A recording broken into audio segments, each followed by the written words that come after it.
This is Little Caesars Thursday Night Lights, presented by the Gomez Law Firm. You are looking live at Church Cibolo, Texas, and yes, there's something in the water out here. They just produce NFL players, and we're going to see maybe a couple tonight. It's Judson and Steele on Little Caesar Thursday Night Lights. Good evening, everybody. Don Harris, Chuck McIntyre with you here at Lynn Stadium. Two undefeated teams in district play, two teams that have won state championships at the state's highest classification, two teams that always put great players in Division I college programs and the NFL. What's not to love about Judson and Steele? Right. The two premier programs essentially over the decades in the area going tete-a-tete tonight. The best thing about this is both of these teams, Don, to your point, undefeated. Steele with the early leg up along with San Marcos on everybody, but look at Judson, got that big win over East Central, so a lot riding on this game tonight. The best part about this game, though, to me, Don, is we've got two great teams, but we've got four-star dudes, we got five-star dudes on both teams, literally all over the field. I'm lathering at the mouth just thinking about watching some of these guys run around and play football tonight. Yeah, for the Judson Rockets, they're led up front by their three-year starter and team captain, Nathaniel Nate Booty. He's a big guy who anchors that offensive line. So Judson really big, really sturdy up front, maybe the strong point of their football team. Nate Booty is the do-it-all guy, the guy that the others are looking to on this offensive line to get them going. We got a chance to see Nate and company earlier this year. These guys really, really stout up front. Now, everybody knows about Steele's running back Jonathan Hatton, who's going to Texas A&M and is a four-star. But they just keep turning them out. And this Eli Johnson is only a junior, and his list of college offers is endless. It really is, right? Creeping up on the 30 mark or something ridiculous. But when you hear Michigan, Ohio State, Texas A&M, I mean, what is not to like about this guy? He runs like a cheetah. He's 6'3", 200 pounds, walking around down on the sideline, Don, looking at some of these Steel Knights, you'd think that you're in an NFL locker room. Yeah, absolutely. And you're going to see a lot of them tonight. It's going to be fun. Coming up, it's our Gomez Law Firm Keys to the Game. It's Steele hosting Judson on Thursday Night Lights.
This is Little Caesars Thursday Night Lights, presented by the Gomez Law Firm. We're back at Lynn Stadium tonight for Little Caesars Thursday Night Lights. It's Judson and Steele, both undefeated in district play. Time now for our Gomez Law Firm Keys to the Game. Chuck, we start with those Judson Rockets and Coach Mark Soto. Yeah, cannot do anything but protect the ball tonight. That has to be the first priority. You cannot turn the ball over against Steele or anybody else, but primarily when you're looking up at these Steele guys and how good they've been over the last decades. Secondly, they've got to be able to run the ball. You're going to have to be able to get grit yardage in between the tackles tonight and try to keep Steele's speed at bay. And then on defense, keep everybody in front of you. Don't let anybody get behind you, especially on the long ball. As for the Steele Knights, Coach David Sines lost a lot of blue-chip prospects last year who were already doing well at the Division I level. But he just keeps rolling. They just reloaded. What are their keys? So they're going to be down Hatton tonight. You've already mentioned that, but fear not. They've already got college offers for the backups too. So want to continue to ground and pound and make things happen in the run game. And then, hey, let's play Steele football. Let's get physical each and every play. Let's show everybody what we're all about. And then let's get after the quarterback tonight. Get some pressure on the quarterback, see if we can force some turnovers. Yeah, Julian Hugo is the defensive end who can do that. Here's Coach Sines. Right now we're just, coming together, as a team, offensively, defensively, and special teams. And, they seem to be picking up anytime we're trying to replace 9 guys on offense and we had to replace 4 or 5 on defense, it can be a little bit of work in progress getting those puzzle pieces together. But they've come together, pretty well these last couple of weeks, and we're just excited about the way that, we're playing in all 3 phases so far. It's the ghost of Gerard Douglas and Malcolm Brown, these legendary programs. Head-to-head tonight on Little Caesar Thursday Night Lights. Our national anthem is straight ahead.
Tonight's broadcast of Thursday Night Lights is sponsored by Little Caesars, the Gomez Law Firm, Beluga Air, DH Plumbing, Rushmax, Mega Furniture, San Antonio Sports, Valero, Absolute Power Electrical Contractors, Christus Children's, Gautier Formal Dresses, The Good Feet Store, Collision Experts of Alamo Heights, South Texas Family Medicine and Urgent Care, TELUS Equipment, Ideal Precision Roofing, Brazilian Top Team, and Monarch Trophy Studio.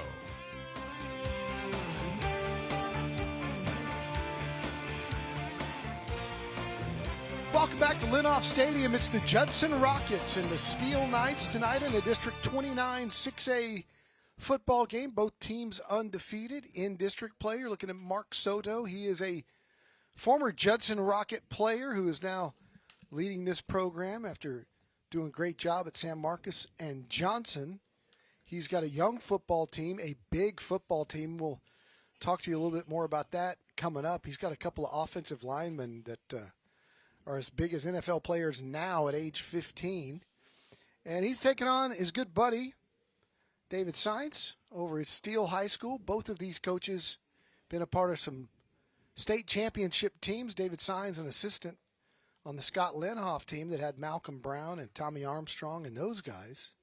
Stockton and Stearns, and just the legends keep coming through this program. And he's got some more on this roster now, and they won the toss. They have elected to take the football. And, Chuck, we're going to see some really good athletes tonight. Absolutely. I got a chance to talk to Coach Sines earlier this week and tried to get him to brag on himself a little bit because of the success that they've had through the decades here at Steele High School. And he's given all the credit to his players. It was really hard to get him to talk about what he's done here and what he's helped build.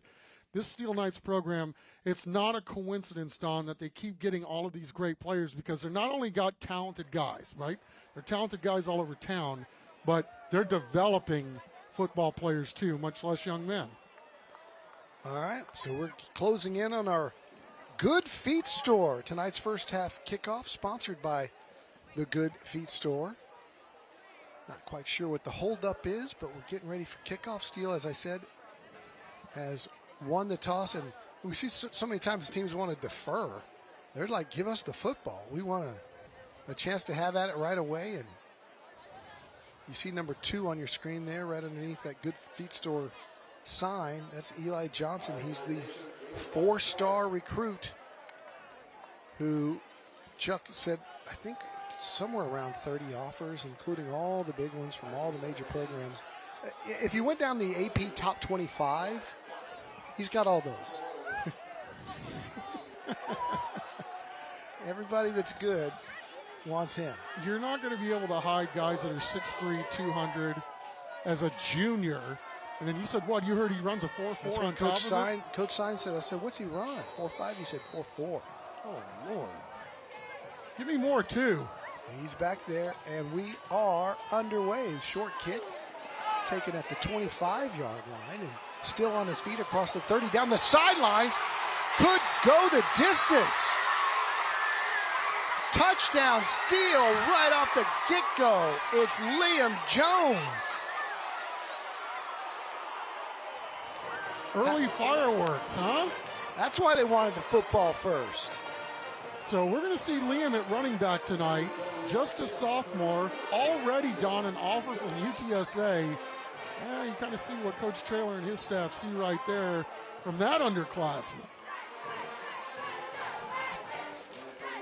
And I should have found this out pregame, but I wonder if he's related to Jalen Jones, the former Steele Knight who played at Texas A&M and was a 7th-round draft pick. Still touring for the Colts. Kick is up and good. Matt Roy's going to find that out for. He's going to be our crack investigator and find out if Liam is indeed related to Jalen. All right, as we take another look at the early fireworks here at Lenoff, if you don't wrap up, he's going to put you in a bubble and bust right out of it. Wow, right down the sideline, and that's too easy. So the Steele Knights jump on top, 7-0 here early at Lenoff Stadium. Good crowd on hand on the Steele side. Got to make the tackle, found the way into the bunch, and then popped it out. Yeah, I got Nolan Gomez, number 7, the senior, throwing a key block on that one. Steele special teams awfully special here to start this ball game.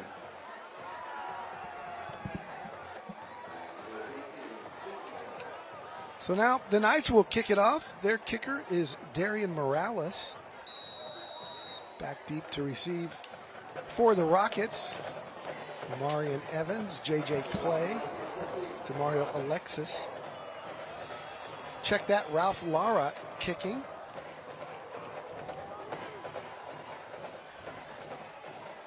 And that ball will sail out of bounds. That'll be a flag, and Judson will have their first shot at their first possession. Steele leads it without ever having to take a snap. And we will see JoJo DeMondo, the sophomore quarterback from Judson, and that mammoth offensive line anchored by J. Storm Knight, the sophomore, who is 6'7", 333, and the big boy on the other side, Kai St. John, 6'6", 308.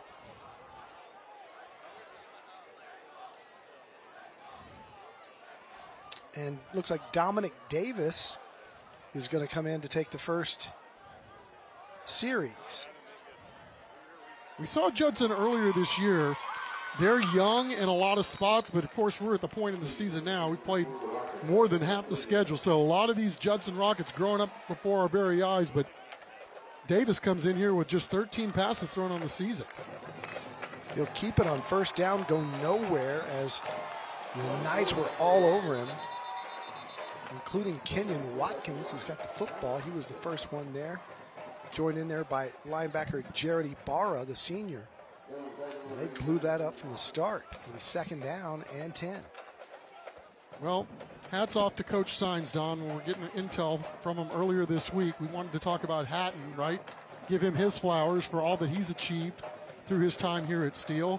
And then he said, after we got done talking about Hatton, he goes, let me talk about my backups too. I think he knew something was brewing for tonight. Jonathan Hatton suffered a concussion in last week's game. What a nice young man, as we get the false start indication from our referee tonight, Jim Applegate and his crew. But talk to Jonathan Hatton on the field before the game. If you're a Texas A&M fan, you are getting a spectacular young man, not just a great football player, but a great kid, and he really wanted to be out there tonight. But short week, they're holding him out, concussion protocol. He'll be back.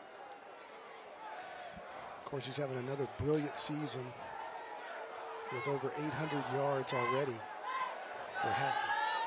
Judson pressured again. Davis scrambles for it, does a nice job of getting positive yardage. Across the 30 near the 33. It'll be third down and fairly manageable now. At about third down and 8 as you take a look at the Judson offensive starters. St. John and Knight are the monsters up front. Of course, Nate Booty is their leader up on the offensive line, and they've got some very electric skill position players, including Caden Graham, the running back. That was a great play by Dominic Davis. Pressure coming from both bookends from the Steele side. He ran right up the field and got some positive yardage. He wants to throw it here. Throws the little bubble, completes it. But coming up to make the tackle is Pike Kempe, the sophomore. And it'll be short of the first down, and the Rockets will kick it away. As you saw Kempe there come up to make the tackle. And look at the rest of this squad. Julian Hugo is the district defensive player of the year from a year ago as a junior, 6'4", 250, committed to Arizona State. He is the real deal, number 9. You'll be seeing a lot of him tonight. Loose, ball's out. Another special teams error for the Judson Rockets. And Steele right there to get on top of it. And that's Pike Kempe. Yeah. 2 plays in a row by him, and Steele's in business. They'll have the football when we come back. Can't muff that punt.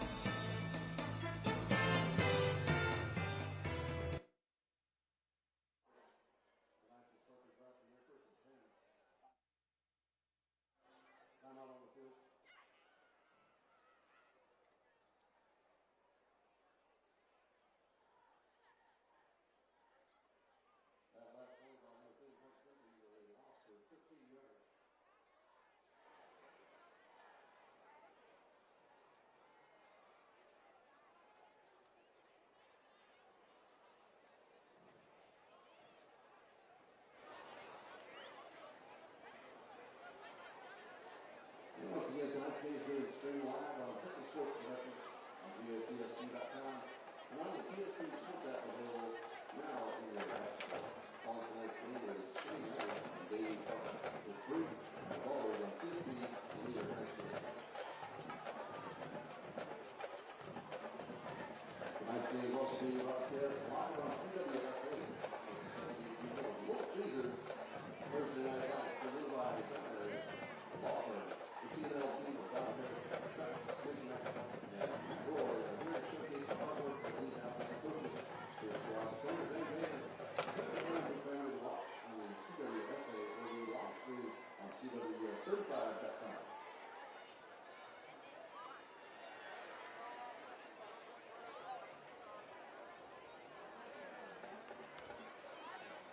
That's the UCICF for the conference architect, Chris Fletcher, and Phil for Target 7. And the officials of the top record, they're really not saying the team for the past 7 years.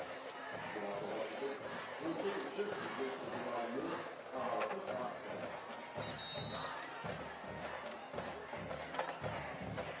And the number of the city is going to be the purchase.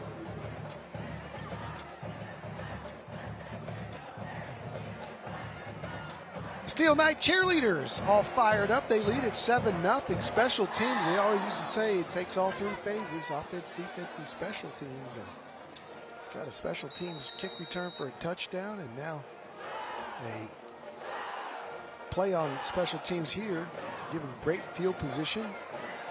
Fire it out in the flat. It's completed. Maybe a gain of a couple. That's Micah Sheeler.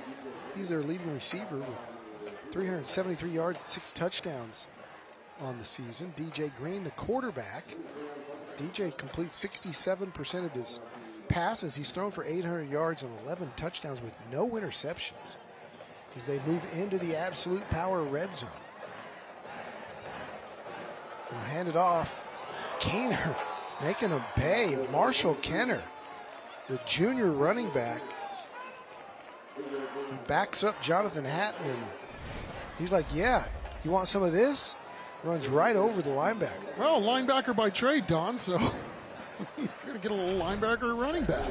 Marcel White got to know who he is right away. Kenner, just a junior. As they move the sticks, it's a Rushmax first down. Here's Kenner again right up the middle, and he gets all the way down to the 2-yard line. And not a lot of resistance there from that Judson front. And Steele is now knocking on the door. Just kind of a workman-like drive, right? Get the ball to 23 and see what goes. They'll go back to him. He bounces it and scores. Touchdown, Steele, just like that. It's 13-0. We've still got 8:18 to go in the first quarter with the extra point to come. Marshall Kenner. Go ahead. Yeah, Steele Knights have come out and punched him right in the mouth. Yeah, indeed they have. And that time they're going to go outside. So inside runs working, outside runs working. And we got a quick 14-0 if this PAT goes through the posts.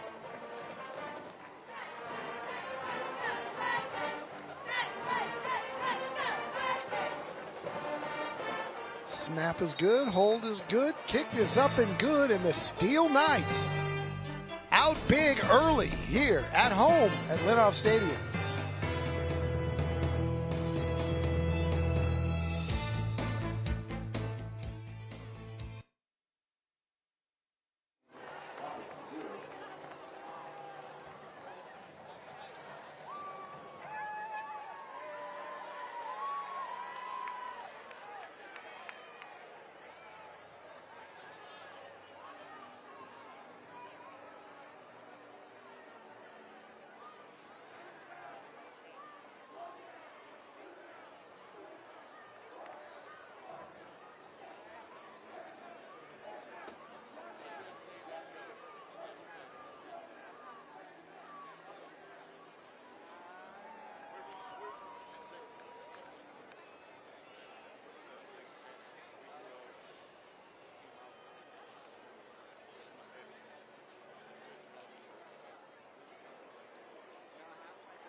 Welcome back to Little Caesars Thursday Night Lights, presented by the Gomez Law Firm from out here at Linhoff Stadium, 14-0 Steele, and we are joined by our Little Caesars title sponsor here, Robert Trevino. How are you today, man? Good. How you doing, sir? Doing all right. Doing all right. Caesar, good to see you. Thank you for coming as always. So you guys are the title sponsor here on TNL this season. Why did you guys choose to get back to the community in this way? Well, high school football is tradition down here in Texas, and being that we're the proud sponsors of the NFL, it's only fitting that we sponsor Thursday Night Lights, where we have an opportunity to see the future stars of the NFL. Yeah, especially out here at Steele. We got a lot of future NFL players out there. We got a lot of Steele players that are NFL players right now as well. Same from Judson. Rashad Wisdom, shout out to Rashad. You guys have a lot of easy ways to order Little Caesars. How can people do that? Yeah, the most convenient way would be order online. All you have to do is go to littlecaesars.com or download the Little Caesars app. You can come into our store, order from your comfortableness of your car, and you can also order online, order through the phone as well. Awesome. We've been talking a lot about the cheesesteak pizza over the entire season of TNL, but we have brought something else today. What'd you guys bring? So we brought a 3-meat treat. It's got pepperoni, sausage, and bacon on it. See, that's my kind of pizza right there. Meat, and more meat. Let's try it out, man. Let's try it out. Let's grab a piece of this. Caesar, you want some? I don't think that'll work, but we can try. Cheers, man. We have kids over here that are going to have some pizza here, too. You guys want some pizza? All right, let's go. Back up to you guys. We got some sharing to do. Thanks, Matt. All right, Joseph Jojo DeMondo back in at quarterback after that last series didn't go so well. He turns and hands off for not much of a gain. Back to the line of scrimmage, maybe a gain of 1. That's Caden Graham, leading rusher on the season. So The two guys that we were expecting to see the most of that we didn't see much on series number 1 are back in there. And it'll be 2nd down and 10 as they're going against that very tough Steele defense up front. Terry Robinson, number 48, is an all-district player. We told you about Hugo, number 9 on the edge. Look out for him. He is an absolute monster. And he's right there with his teammates as they drag down DeMondo. And in on the tackle was Kenyon Watkins, who also had a sack earlier on the first series. Well, you're getting a chance to see early on, as big as Judson is in many spots along the offensive line, Steele's got size and speed to match it. I mean, these guys, to a man, I'm telling you, Don, you can go to a lot of college locker rooms, especially non-Power 5, and not see the size of some of these Steele Knights. Yeah. That just looks a lot different than what you're used to seeing, that's for sure. Especially at the high school level, Judson doesn't like something, they'll burn one. We'll take it with them. It'll be 3rd and 15. When we come back, the Rockets on the short end right now, 14-0.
Welcome back. Hey, during the 4th quarter of tonight's game, we'll be bringing you the school bus stop of the game. The law in every state requires drivers to always stop for a school bus when the stop arm is out and the red lights are flashing. Take a look at Kenyon Watkins. We were just talking about him during the break, right? And these defensive linemen all over the place. Watkins is going to be playing tight end some tonight. He's been a 2-year starter at that spot, but Jerry Robinson playing next to him. He's got an offer from Cal. I mean, these dudes are legit. Oh, loose ball again. Judson's in trouble. And it's recovered. It's still loose.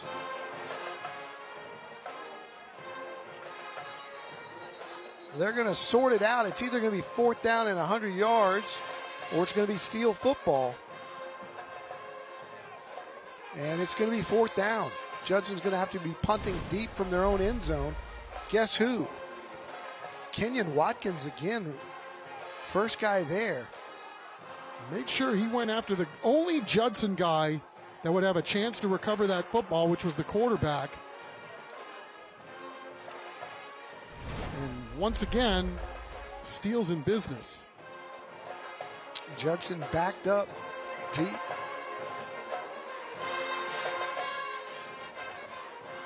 I believe that's Davis on to punt it away. So, got a different punter this time too after the last snafu. It's just been a comedy of errors for Judson. Steele brings the house. They don't get it, but they're going to have great field position right at the 30-yard line. Already up 14-0. Good play there by the Judson Rockets. That was Cody Drywater to make the tackle, and Judson can use all the positive plays they can get. No question, it was a great open field tackle, but once again, Steele's going to have outstanding field position. You know, we're looking at some of the stats, Don, from Steele's defensive backs, and they don't jump off the screen at you, but it's because their defensive linemen are too busy making all kinds of plays up there. Terrorizing teams. They won over East Central 49-0. They put 48 on Clemens, 42 on Brandeis, 45 on Liberty Hill. A little reverse action there. Didn't trick Judson though. Good job by the Judson defense. Coming up with the tackle there for Judson was E.J. Ricks. Yeah, that was kind of a nifty play to watch, but Judson, none of it was, they're not buying any of it. Revolving door at the department store. QB's a little dizzy, may have a little vertigo here going into the second 18. They'll go right up the middle, bread and butter. Get about 7 of it back. Kenner's had a successful night going right up the middle. Take a look at Price McClanahan. He's a 3-year letterman, part of our Ideal Precision Roofing and Exteriors player profile, 6'3", 315. So Judson's not the only one with big boys up front. He's a UTEP commit. Yeah, got offers from North Texas as well. Then why would you go to UTEP? That's what I'm saying. Go Mean Green. Did I mention North Texas is 5-0? Well, I thought we would get to that at some point tonight. Might as well mention it because they're playing South Florida. And it might be 5-1 soon, but so I want to toot the horn of the Mean Green. 5-0, first time they've been 5-0 since 1959. Chuck, you remember the great Abner Haynes? I do. Abner Doubleday Haynes? Abner Haynes was the first African American to play college football in Texas, at North Texas. Later played on those Kansas City Chiefs Super Bowl teams with Willie Mitchell. As we get a flag here, flies in. But it's been since those Abner Haynes days, since North Texas was 5-0. Also give us a chance to talk about the big boys up front for these Steele Knights. They're young in a lot of spots. Fisher, a sophomore, Corona, a junior. You got Hicks, who's new to the team, a junior. They like his development. And then you got Sean King, the guy Coach Sines says grades out the best every single week. He's the senior, number 50 at center. And we just talked about McClanahan. So certainly Steele set up not only to go through the regular season, but I mean, this is a team that you know is going to be reckoned with once we get to the postseason too. Well, win for the Judson defense, and Steele will have to punt it away. Darren Morales.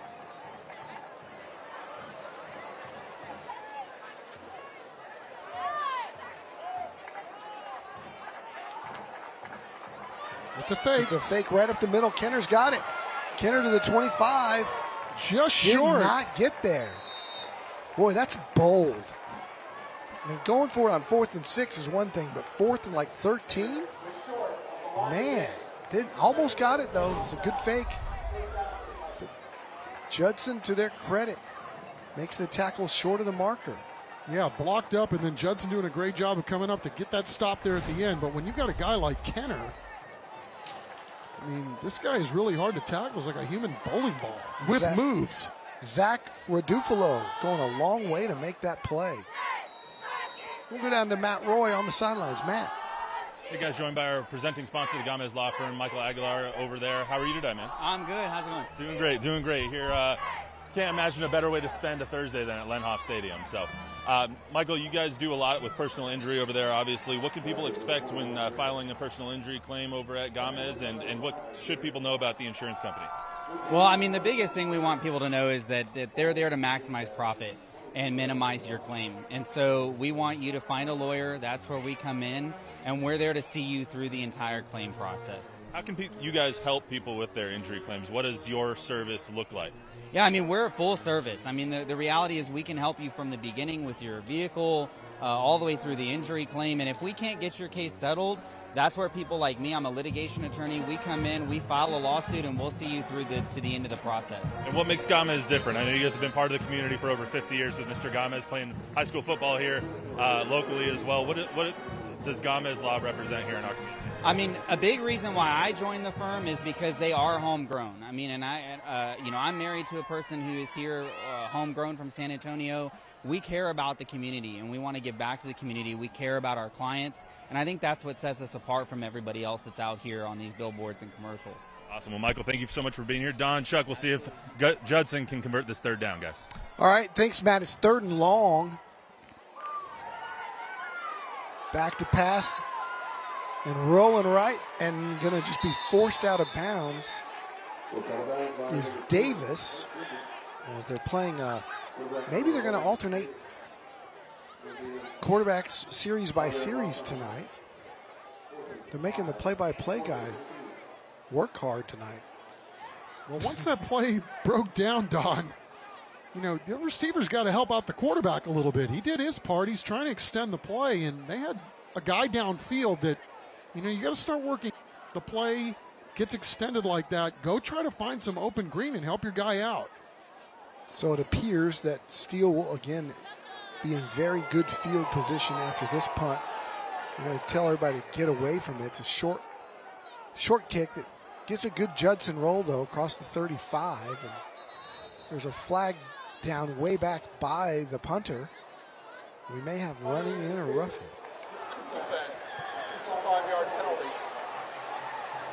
It's just a 5-yard variety, so it won't be a first down. Steele had a couple of guys back there. It came very close to blocking that kick.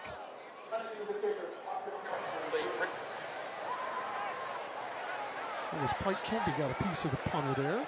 Pike has been everywhere. He sure has. The guy plays hard. And again, just a sophomore right there in the middle of that Steele defense. Snap to snap. All right, so they're going to re-kick it.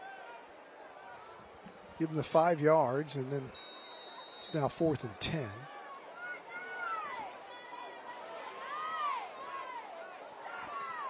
High looping snap puts the punter in trouble.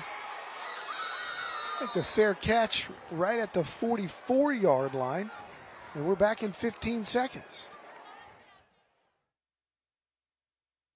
At Brazilian Top Team San Antonio, our kids and teen classes build more than strength. From anti-bullying to mental resilience, your child becomes part of a community that lifts them up. Sign up today for a free trial class at bttsa.com. So the Steele Knights lead it 14-0, getting near the end of the first quarter. The 2:58 to go here. Here's Kenner. Busting it out, gives a stiff arm, crosses the 50, and for a little guy, he sure is physical and loves to embrace the physicality. I mean, that was an impressive right stiff arm on first contact, and a nice 10-yard gain, picks up another Rushmax first down. You know, you could tell David Sines was really excited about giving this guy an opportunity to play running back.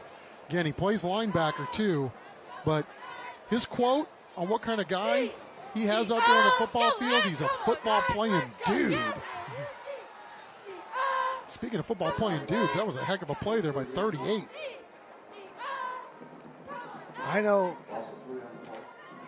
the Judson Rockets are fired up about some of the young guys that they have on this roster, including Equan Thompson, the junior you just mentioned, number 38.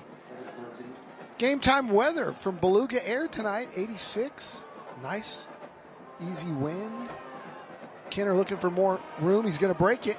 Gets inside, breaks more tackles, and gets closer to a first down. It'll be 3rd down and probably 3, maybe 4. But good vision by him on that play. No question and no quit. And when Coach Sines was talking about 23, he talked about him being just as good on special teams. So you're going to see a lot of this young man tonight. He's certainly earned the right to do what he's doing tonight, carrying the rock. Green goes to him again. Kenner looked to his left and got rocked from the right. Oh, look where you're going, son. Elias Simpson came up and laid a lick. That might be a collision of the game nominee as we take a look at our Gautier Formal Dresses band can. Can't wait to hear these two bands at halftime tonight as we get closer to competition time. These performances have been great week in and week out. It's another Rushmax first down inside the 2-minute mark. He'll fire incomplete out here to the left. He was looking at jamming Harvell.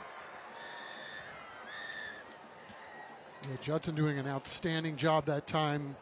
Their DBs, Amorion Evans and Aiden Mann, coming over there to make sure that, I beg your pardon, that was Zach Rudolfo, the sophomore, probably had that bottle up even if it was completed.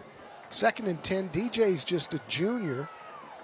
Goes to the inside handoff and another big gashing run. This time it's Liam Jones, the sophomore running back, who had the opening kickoff return for a touchdown.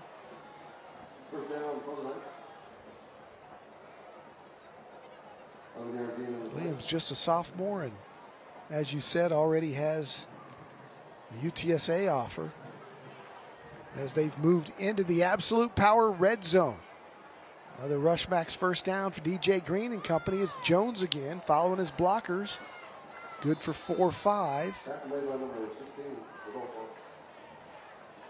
And the Steele Knights content to run this clock as they take their time moving right down the field with this 2-touchdown lead.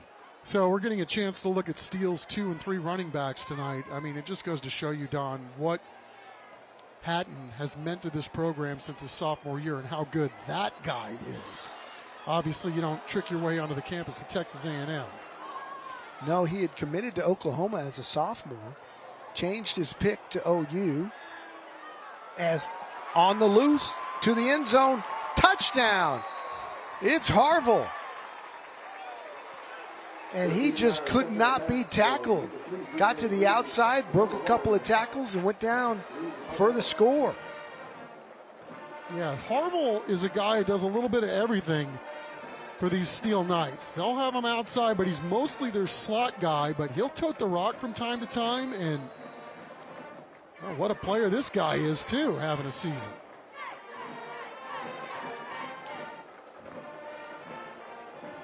The Knights line up.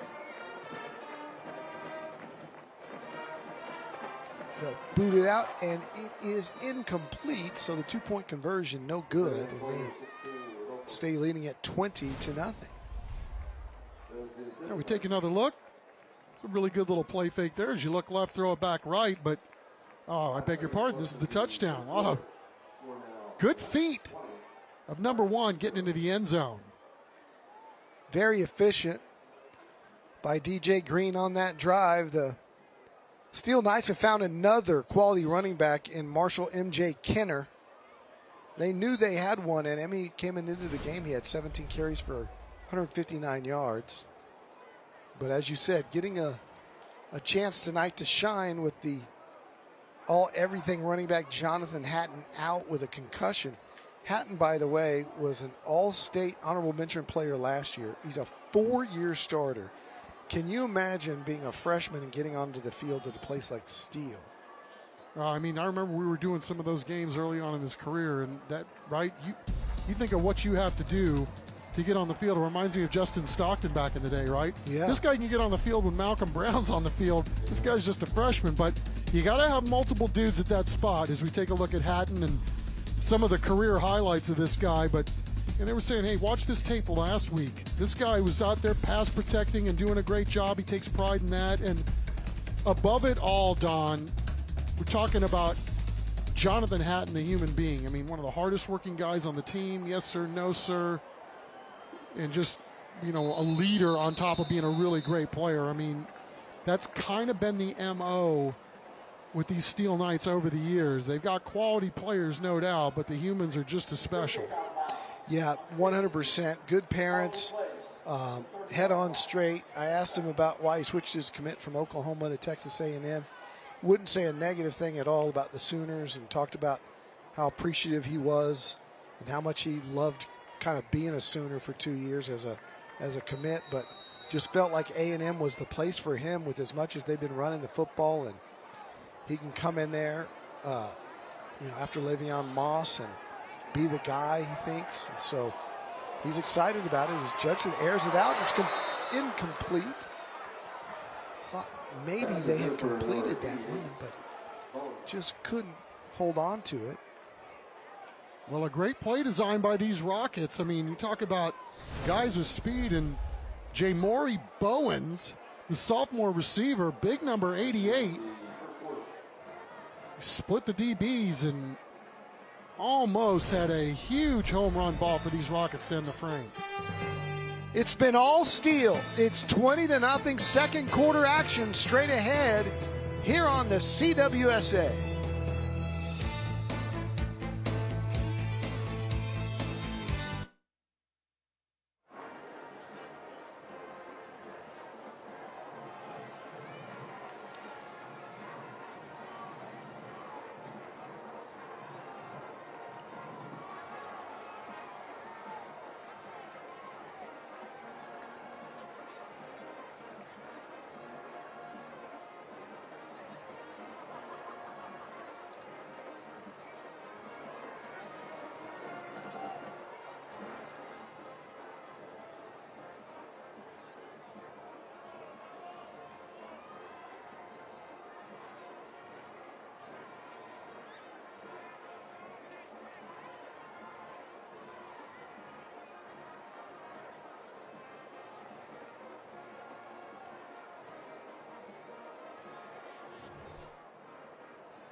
Welcome back to Lenhoff Stadium for Thursday Night Lights, presented by the Gamez Law Firm. Little Caesars Thursday Night Lights, I should say. Here, but with Beluga Joe Corchado, and Alejandro sitting here. We're being very calm today, Alejandro. It's good. Not throwing little pellets in people's shoes, which is good. So, Joe, you guys are yet again a sponsor this season. You guys are also sponsoring the top plays of the week over on News 4. Why you guys continue to give back to the community in this way? It's just important to give back to the community. Without the community, the people supporting us, we wouldn't be here. So I definitely just want to make sure I give it back to the community. And so you guys have some good deals on maintenance plans right now. Can you tell me a little bit about everything that's going on? Yeah, if you look on our website, give us a call about our maintenance plans. We're giving away free Wi-Fi thermostats, technology thermostats, nothing basic. But if you sign up with our maintenance plans, you get a free thermostat. So give us a call, look on our website, and you can get more information. Doesn't get better than that. All right, let's get to the main event. We've been promising that Alejandro is going to help us out all year. It's week 7. So we have bribed him sufficiently with pizza and potentially a green monster truck. So, Alejandro, don't blow your money. Yeah! Woo! Green monster truck it up, baby. Back to you guys. See, so what happened was, right, so Matt, we had an over-under on what week it would be when Alejandro would do that. So Matt just set it up. Finally bribed the kid with pizza and a monster truck. Look, dude, we all have our weaknesses. So I it just took 7 weeks for Matt to find Alejandro's. If that would have been in a Las Vegas casino the way he cheated, they would have broken his kneecaps. It's a mega furniture first down for the Judson Rockets. They hand off inside in a gain of a couple. Caden Graham, the all-district running back from a year ago, was all-district as a sophomore, still just a junior. And on the tackle, number 5, Jared Ibarra just enveloped him. The steal size is just remarkable with these guys, and they fly to the ball. Second down and 8. Davis, the QB on this series. He tosses it out in the flat. It's completed, but not going anywhere as Justin Alexander was brought down. Justin Alexander's just a freshman. And how about the hustle, too, on the back end of that play? Julian Hugo ran all the way across the field and ended up getting a part of that tackle. So you see how talented these defensive linemen, and I'm sure he's going to make friends with our very own Matt Roy since he's the ASU commit. Third down and 6. Davis going to scramble. Switches hands. Nice job. He takes a rock shot by Eli Johnson. There's the kid that is the 4-star. And you see why. What a hit. Well, that sure was a wallop on the back end, but that was a great run, too. I mean, the pressure's coming. The heat's coming from the outside. Look at how well he recognizes this early on, steps up, makes a play, and then, had a little something for 2 when he got up as well. Nice play by Davis. They run it again. It's a Mega Furniture first down. I thought the ball was out. Everybody looking at the officials, they're going to say he was down, I do believe.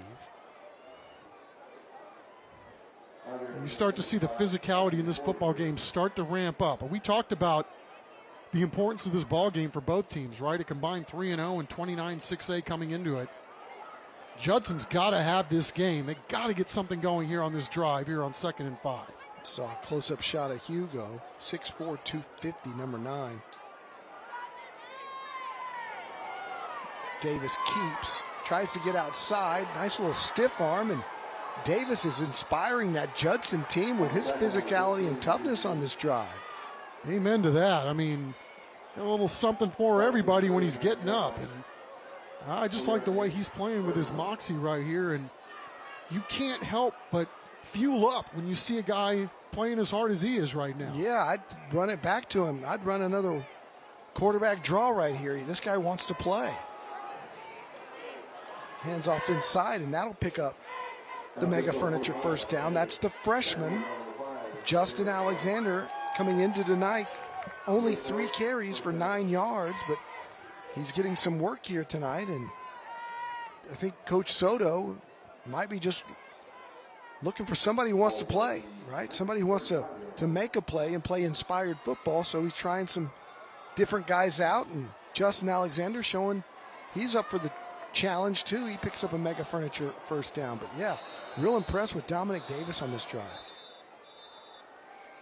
And you see the enthusiasm on the Judson sideline. They're looking for any reason to have some momentum, and they found it. Still trail Steele though, 20-0, 7:34 to go here in the second quarter.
Welcome back to Little Caesars Thursday Night Lights, presented by the Gomez Law Firm. Joined by another one of our sponsors in Rushmax. We got Rocky, the robot here. Got a Halloween-themed chest plate. Love it. And then Ethan Vasquez as well. So you guys are over at Rushmax. What is your mission at Rushmax?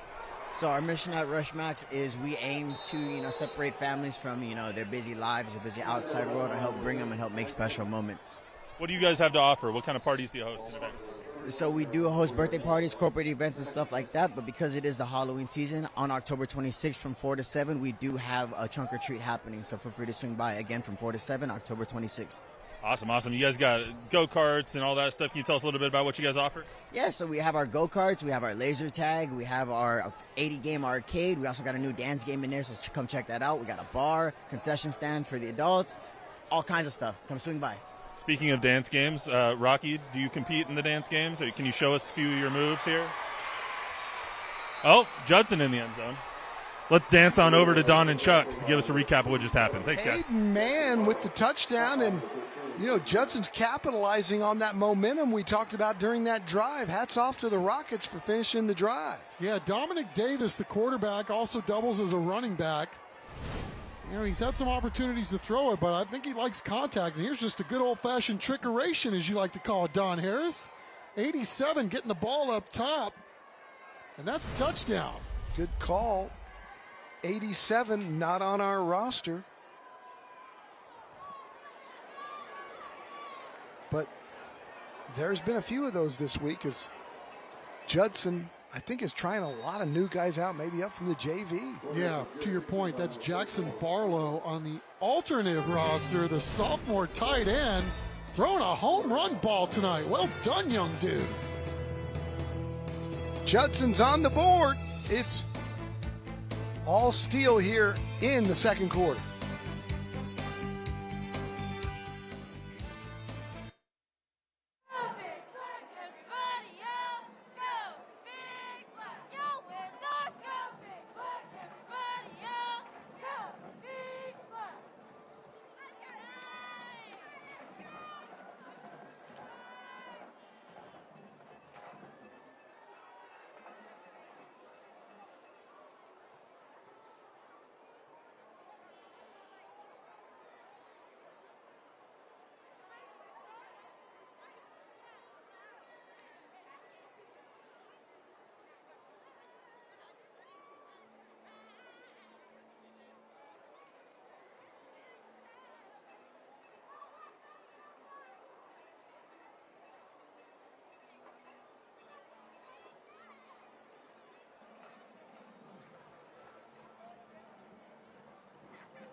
This is Little Caesars Thursday Night Lights, presented by the Gomez Law Firm. Aiden Mann with the touchdown, 2 catches tonight, 34 yards, and more importantly, gets Judson on the board and a little bit of momentum as Steele will, here's Johnson. He can fly. He finds a seam, watch out. Eli Johnson down the sideline. He's the 4-star. He's still on his feet, got a block. Touchdown, Steele. What a block from Jamin Harville.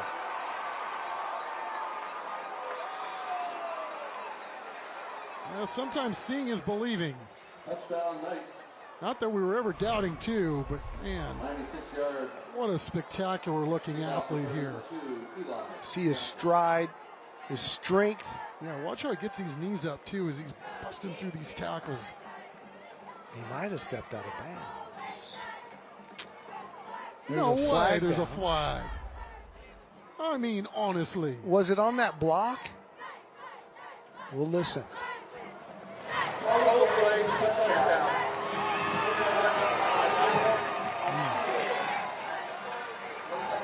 Sideline. All right, so it's 26-7 with the extra point to come. Those are the kind of flags we like, right? Celebratory flags. Yeah. You see how well this Steele team, you pointed out the blocks even on the run, on the kickoff, right? I mean, these guys are just happy helping their guys get down the field too. You know, only one football, but these fellas, man, they are plenty in terms of dudes.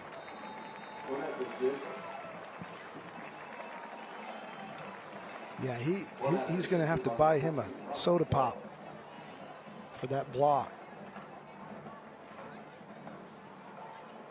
I was out there taking pictures of some of these guys before the game for our social media sites, and I mean, you just look in awe and, you know, passing the eye test for sure, but then you get a chance to see what it looks like when these guys match up against other teams, and you can see why darn near every major power in the country would like to on their ball club.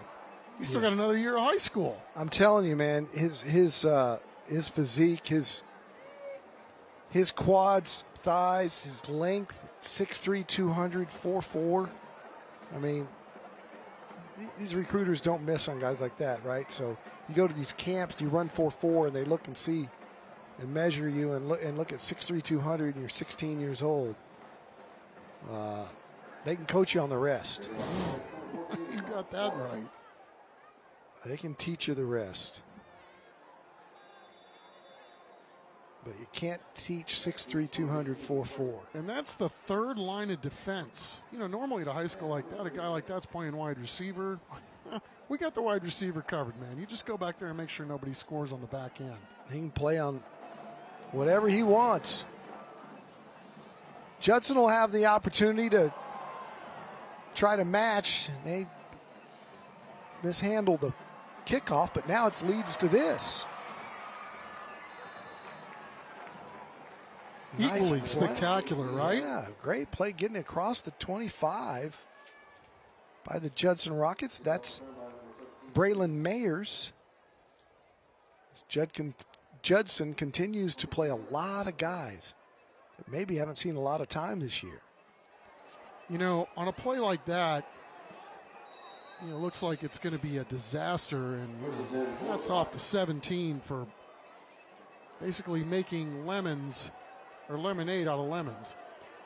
It's a mega furniture first down. Here's Dominic Davis getting the snaps again at this series, and why not? He's proven in the last series that he could inspire this football team just with his moxie and physicality. Throws the out route. That ball's caught. They're going to call it a completion to A.K. Davis. Pierce Kemp, one of the two Kemp kids playing for that Steele defense. He's a 3-year letterman, first team all-district linebacker. He's got a perfect GPA too, part of our Ideal Precision Roofing and Exteriors player profiles. His sophomore brother's been running around here tonight too, doing some things, and Pierce doing a great job on camera this week, talking to Jack Green. Davis running for his life, going to throw it out there and complete it. And Bowens is rocked. Coming up to make the hit is Trey Johnson III. Okay, so Don, we've seen dudes all over the field tonight, and one guy that Coach Sainz said, keep an eye out for number 12, because there are going to be a lot of people around the country looking at this guy too. This is the first year they've had some tape on him. He's a junior. Again, you talk about the amount of guys that they've had in this program, elite level players. To get on the field at Steele High School is a humongous win at this high school, right? With the talent that they have. But 12 is certainly a guy that we will be looking at not only this year, but next year as well. Remember that name, Trey Johnson. Go kick here. It looks like we may have a roughing the passer call on Kenyon Watkins, who is pleading his case to the official.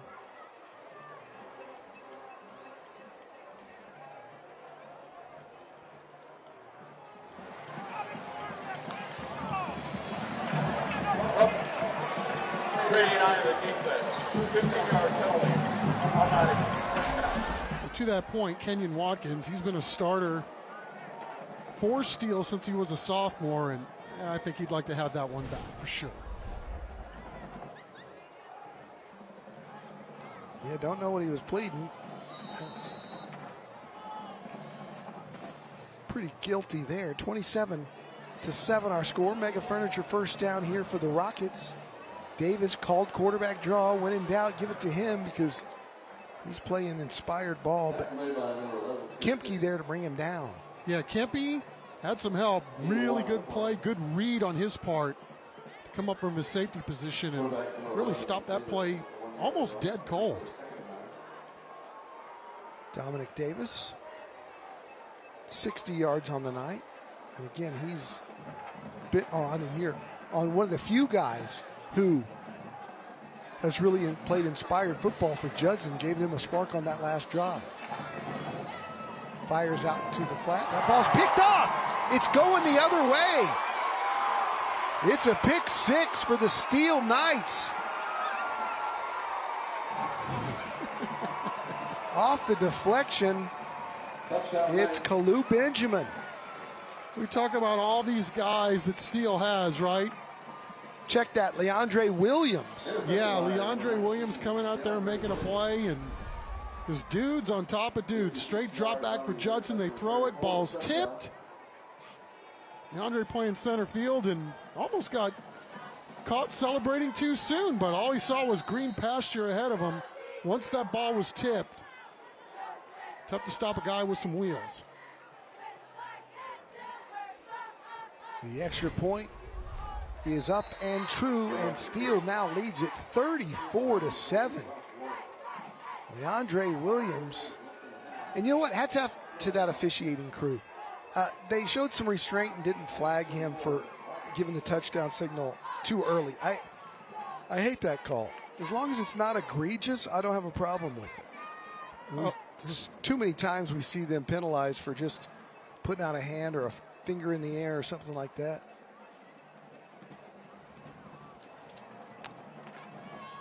You know, every week Thursday Night Lights highlights teams that are making a difference in our communities with the Beyond the Game program. Let's hear more about it from San Antonio Sports and Valero.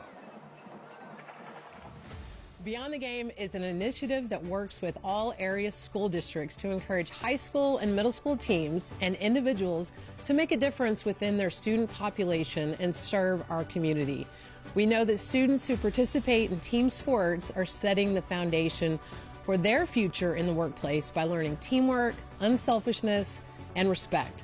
This program recognizes high school and middle school teams and individuals for working together to make a difference in our community. The principles of integrity, respect, teamwork, excellence, and community service are central to Valero's culture. We are excited to team up with Beyond the Game to honor students who are dedicated to making meaningful contributions on and off the field. Having Valero as a teammate for Beyond the Game will help this program continue to positively impact more teams, coaches, and families. Teams will be recognized in the San Antonio High School All-Star Football Game in the Alamo Dome. If you want to nominate, you can visit sanantoniosports.org to learn more about the program and nominate teams and individuals today. Jenny Carnes, San Antonio Sports, and all they do. Appreciate Valero for partnering on the Beyond the Game program. Chuck and I feature it every week. We get to see what these kids are doing all over the city with their community service. It's just a wonderful program as Steele will kick it back off. 5:38 to go, second quarter action here for the Judson Rockets, who've found some success right up the middle of their kick return and do so again here with a nice return that will set them up with good field position around their own 42-yard line. Just amazes me every time we watch these Steele guys play, Don, and the amount of talent that they've got here. I mean, we've seen Trey Johnson earlier tonight. You know, he's offered by Tech, Baylor, and TCU. And you see a guy like Williams come in and makes a huge play. Guy's a senior. I mean, you can imagine if you're a really good high school football player, what it takes to get on the field at this school, because they've just got so many guys that are not only good football players, but solid citizens too. So well done, young man, on that touchdown. And we've seen it. We saw it dating way back to Malcolm Brown and Stearns and Ryan Simmons and those guys, that when college recruiters come on campus and come to a practice, they may be looking at, for instance, Hugo right here, who's committed to Arizona State, and then they see Thompson. And they say, who's that? He's a sophomore. He's what? Okay, noted. And so, I mean, you come out here to a Steele practice in November, and it's not uncommon to see a handful of scouts. As Davis rolls to his right, Davis has some speed. Easy. He picks up the first down. He's having a fantastic night. There's no question about it. I mean, again, there's nothing downfield, and he's really, really good when he keeps it on the ground. Haven't been a lot of opportunities to chuck the ball downfield, and then when he threw a dime on the last one, unfortunately, they weren't able to complete it, and it went the other way for 6. So Judson and 11 doing what they can to get these Rockets back in this football game. Yeah, Davis has inspired his teammates, even though the score is lopsided, as he wants to go deep here. Does.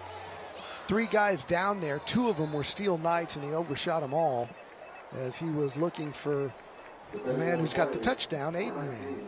Hey, Don, while we got a break in the action, you sent me on a mission earlier to Yes. find out if Liam Jones is related to Jalen Jones. Well, I'm happy to report for the TNL I-Team, I have figured out that Liam Jones is related to Mr. Jalen Jones, the 7th-round pick of the Indianapolis Colts.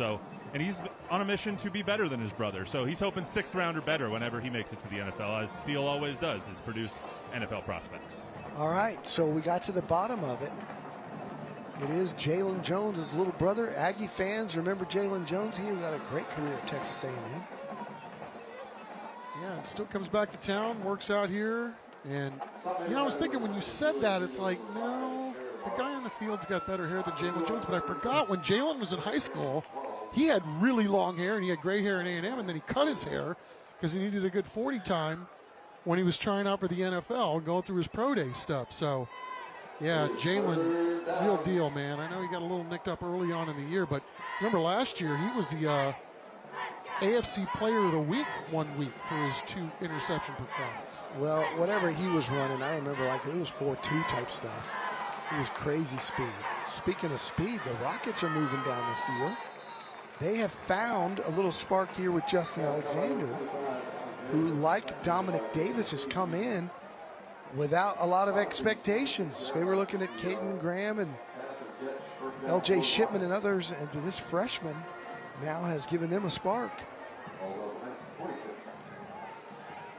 Certainly have. Found kick return too. A little bit too. Running the football, trying to figure out how best to solve this Steele ball club. Not an easy feat, to be sure.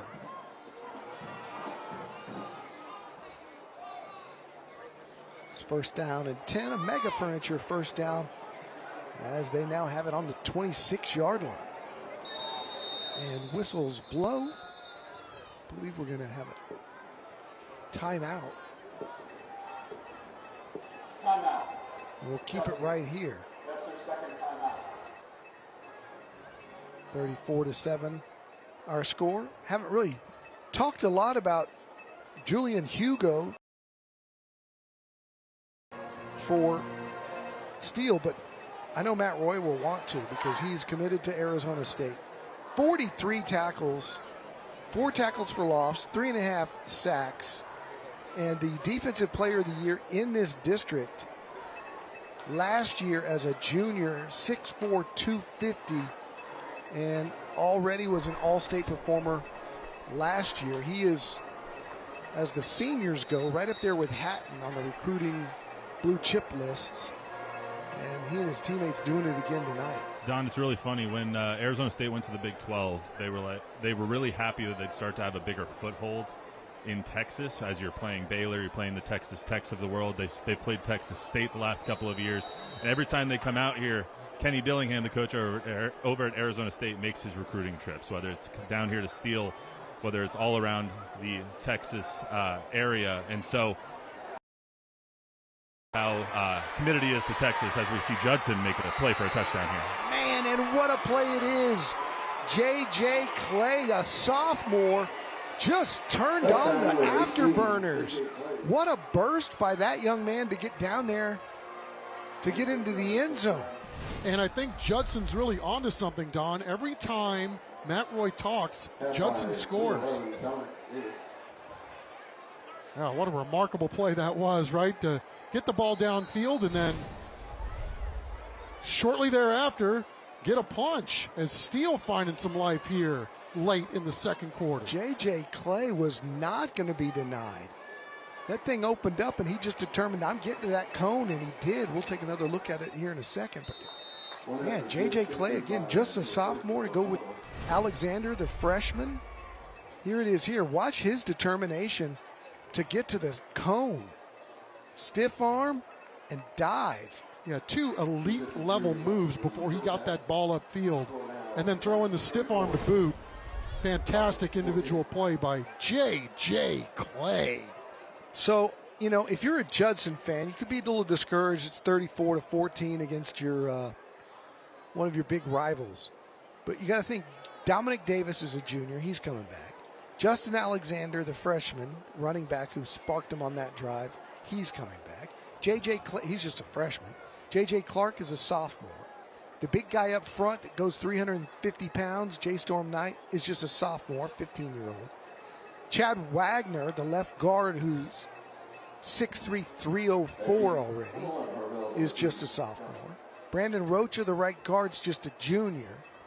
So a lot of young talent on Mark Soto's team as they're going through some growing pains here this year and against a very good team in Steele. Here's Liam Jones with it. He gets a block. He's turning on the burners and gets brought down before midfield. We're back in 15 seconds. At Brazilian Top Team San Antonio, our kids and teen classes build more than strength. From anti-bullying to mental resilience, your child becomes part of a community that lifts them up. Sign up today for a free trial class at bttsa.com. So DJ Green and the Steele offense try to add some more to the scoreboard here before halftime. 2:44 to play here in this first half. Impressive by both of these teams. Guys get the ball in the open field, and the fury that they're running with is really impressive. It's a Mega Furniture first down as he throws it to Jones out in the flat, and Jones is brought down. Hat comes off. That young man will have to leave the game for a play as he made a nice play on the ball, did Zach Rodolfo. Called his name a few times tonight. I get to look at his fantastic hair. A couple of those guys tonight, including some of the interviewees. He's a sophomore too. That Matt was talking to earlier in the game. Green completes it out here. Short gain on the play. Picked up the sticks though. Kailu Benjamin with the catch. And we're getting close to the 2-minute timeout. New to high school football this year. This will be the last play before that. And it's Kenner right up the middle. Kenner to the 25 down near the 22-yard line. That'll stop the clock, and it's time for the 2-minute timeout. 2-minute timeout. And it's a good time for us to tell you about all the college and pro football we've got coming up on our family of stations this week. Got Big Ten action on Fox San Antonio with Ohio State and Illinois. That's TCU and Kansas State. Texas Tech may get a little test there from Kansas, although the Red Raiders have been great this year. Over on the CW at Stanford and SMU, Wake and Oregon State. And on News 4, Michigan and USC. In a big battle Saturday night, Cowboys and Carolina Panthers. Sunday on Fox. And on Sunday night football, the Detroit Lions at Kansas City. Chuck, who do you think would be favored in the Lions-Chiefs game? Got to be the Chiefs, right? It is, and I'm shocked because Detroit's been putting up 30 on everybody, and the Chiefs haven't been very good. Dude, it's still the Chiefs. I know, but at what point do we say, meh? And next week we're going to and Sam Houston on TNL. Always look forward to our trip to Alamo Stadium. You know why, Chuck? The Frito pie. Good point. The Frito pie at the Rock Pie. It is elite. You know, Don, you better be nice to when you're talking about the Chiefs. Jordan's going to come next week to the Rock Pile. She might beat you guys up if you talk too bad on the Chiefs. I'm just saying, Matt, you're our gambling expert. Who do you think should be favored, the Lions at Chiefs? The Chiefs. Smash the money line on the Chiefs. I don't know what that is. The Chiefs are going to win that ball game, I'm telling you right now. Okay. Well, Dolphus Hankins able to walk off 76 for Judson, got nicked on that last play, so some positivity there that he was able to walk off under his own power. Little jet sweep to the left. Good positive yardage for Harville, who's shown his speed. They're inside the absolute power red zone as Steele's looking to put some more points on the board before halftime. 15-yard line. 9-yard gain, second one. Knights going with some number twos, as they call them, up front. Kenner has the carry, and he picks up positive yardage. Kenner picks up the first down for the Knights. Steele trying to do what it can to not only get this touchdown here, obviously that's the goal, but see if you can leave Judson as few seconds as possible when and if they score. Kenner bounces it. Good job by the Rocket defense to pursue him with lots of different guys to get out there. Tick down inside of a minute before the next snap. It'll be second down and goal. Alfred Flores, the Judson sophomore out there. Good hustle play by him to bring down the ball carrier as we wind inside a minute here in the first half. And now the clock stops. And we'll have a timeout. Judson, their last, with just 53 seconds to go. Don't forget the DH Plumbing halftime show. Matt Roy will take us through it with our fantastic bands performances. You'll get to vote for the band grant. Don't forget, there's a $5,000 grant that's going to be given to one of the bands that we have on TNL this season.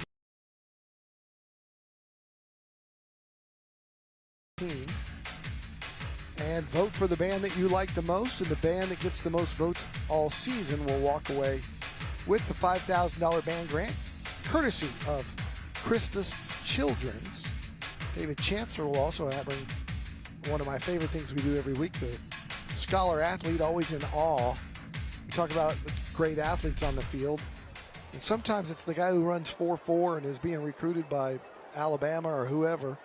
It's also got the 104 GPA. And I'm just always amazed at just how smart these kids are these days. Second and goal at the 4-yard line. Tonight, a golfer and a volleyball player from the two schools. All right, a second down and goal for DJ Green. He's going to keep it himself. He's going to be short. Good gang tackling by Judson. Tick-tock. Steele's got all three timeouts if they want to use them. To Chuck's point, and they want to just run this down and don't leave any time left on the clock. Miles Wisdom in on that tackle. And now they'll stop it with 33 seconds to go on third and goal, and we're back in 15 seconds. At Brazilian Top Team San Antonio, our kids and teen classes build more than strength. From anti-bullying to mental resilience, your child becomes part of a community that lifts them up. Sign up today for a free trial class at bttsa.com.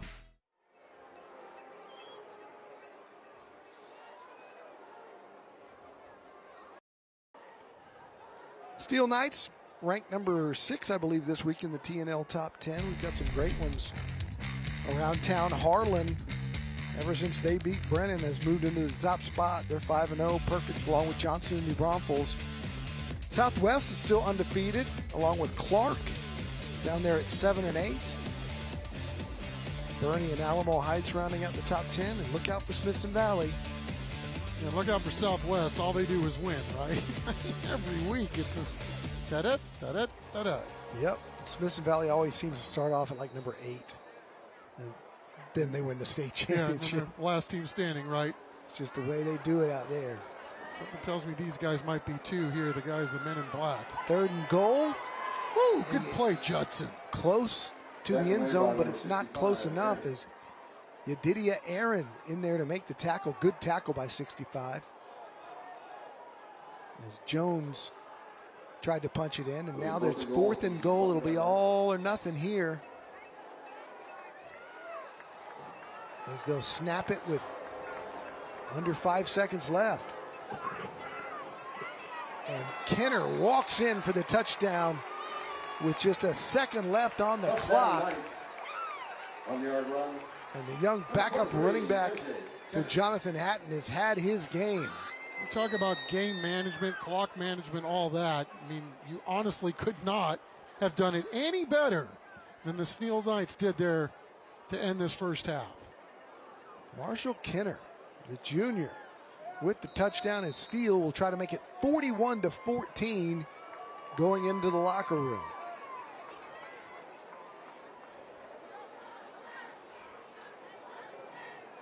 Ralph Lara on to do the kicking, and his extra point is up and good.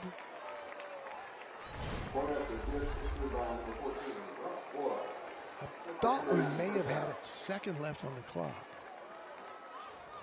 but it is halftime. No time left. The Steele Knights with the hefty lead, and get the comments from Coach David Sines, who's with Matt Roy down on the sidelines. So he's trying to round him up. It's been all Steele, and man, Coach Sines has got to like what he sees from his young crew. Matt, take it away. All right, guys, got Coach Sines here. Coach, 21 points not on your offense. You guys will be winning this game without your offense. What's that say about your team and how well-rounded you guys are to have two special teams touchdowns and a defensive score? Yeah, just excited about the special teams play and that defensive score, help us get the momentum there. A little disappointed in the penalties that we've had, so we got to clean that up, but pretty happy with the way we played so far. Defensively, you guys have allowed two big plays that have allowed Judson to get kind of back into the game on offense. What do you guys have to do defensively to shore that up? You got to communicate across the board, and we got to contain the quarterback. Right now, he's breaking contain, and he's hurting us a little bit with his feet and finding the open guys. And we got to make sure that we get a line correctly and communicate across the board. Good luck in the second half, Coach. Thank you. David Sines, one of the best in the business. When we come back, it's the DH Plumbing halftime show. Stick around.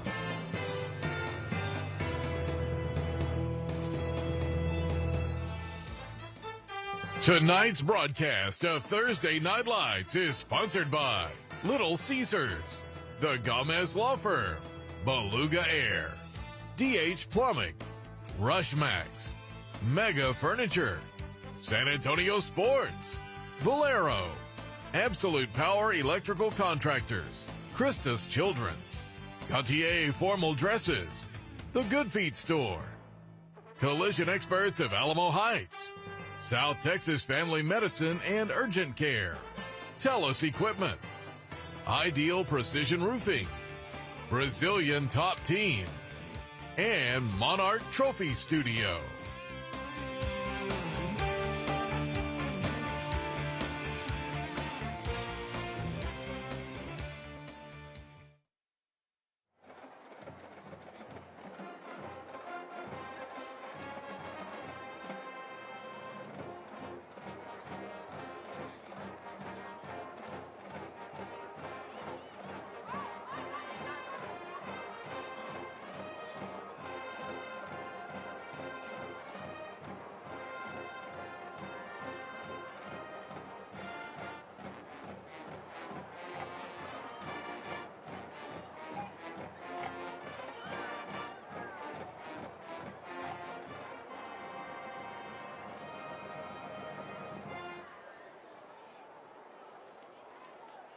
Diamond Social Officer is Andre Green. Diamond Dance Officers are Major Angela Ambries, Major Tanisha Atkins, Lieutenant Colonel Madeline Cano, and your 2025-2026 Colonel Ricky Pena. Diamond of the Week is Kay Ware. Under the direction of Alma Lopez and assisted by Lauren Gear, the Diamond Stance team will be performing to That Guy.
Welcome to the DH Plumbing Halftime Report. Lights presented by the Gomez Law Firm out here at Lenhoff Stadium at Schertz-Cibolo ISD. So we got 41-14 for the Steele Knights over their rival Judson Rockets right now. And the Judson, as you probably just heard from the announcer, Judson High School Marching Band on the field right now. We spoke to their band director a little bit earlier this week. Take a listen. Finding our true direction and our purpose in life. My name is David Hochstetter. I'm the head band director here at Judson High School. I've been a band director for about 17 years, but this is my first year as head here at Judson. We're right around 100 members. We do have a lot of incoming freshmen this year. We're trying to build up our numbers of the band. This year's band, we just have a great energy level. I really like the positivity of the kids. Before this, I was the percussion director here, and the support I've gotten from the whole rest of the band has just been phenomenal, and just the drive that the kids want to give me, and the things that the kids want to do, it's pushing us to new levels, and it's a very exciting season. So our show this year is called Finding Your True North. We do have 3 movements musically learned so far. We're about 1.5 songs drill-wise. The overall theme of the show is trying to find your direction in life, trying to find who you are and what you're about, and we're trying to represent that musically and visually, and trying to create a very peaceful, directive focus of our show. And you see like the 4 compass points of the show. You'll see north, east, south, west. Each of our songs represents one of those directions, ending the show with True North. We've got a full season, mostly starting in October. We'll be having competitions pretty much every weekend in October. We start with our home show here, the Rocket Review, on October 4th. And then every Saturday from there, we've got different ones going to a U.S. band show that's actually also here at Rutledge Stadium. Then we have our region competition and our area competition. We practice 3 nights a week, about 5 to 8 o'clock every night, 5 to 7:30 technically. So we have a full schedule. We keep ourselves busy all fall long. I've got an excellent staff here with Jose Garcia, Megan Trevino, and AJ Riojas. They support everything we do here and their great leadership. I'd like to thank our principal, Eric Hockett, and Kimberly Carlton, who are very supportive of our band program, and our fine arts director, Keith Witt. It's time to vote for the Christian Children's $5,000 band grant. To vote for the Judson High School Marching Band, scan that QR code on your screen. You must be 18 years old or older and live in our viewing area.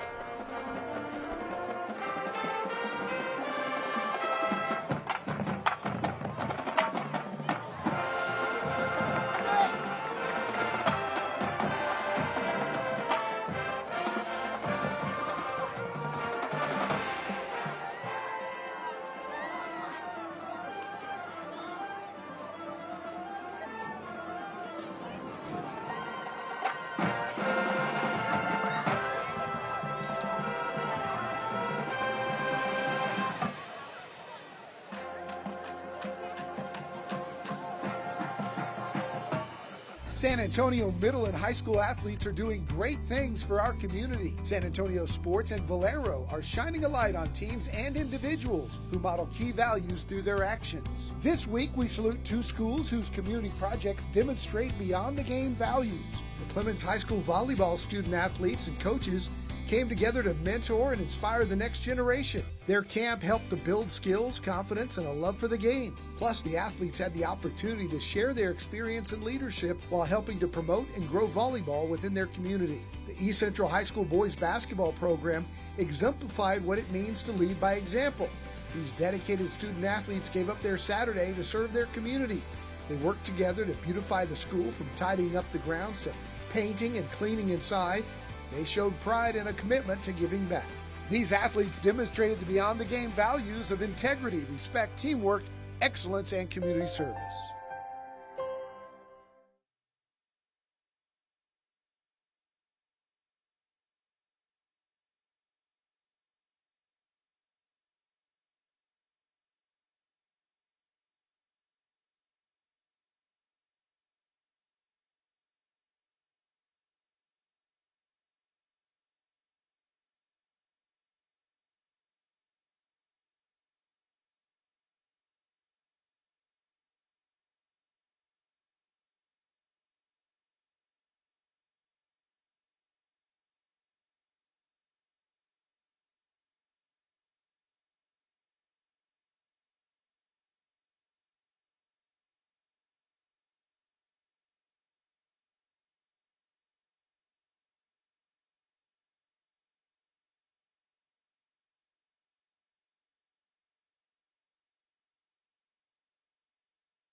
You're watching the DH Plumbing Halftime Report.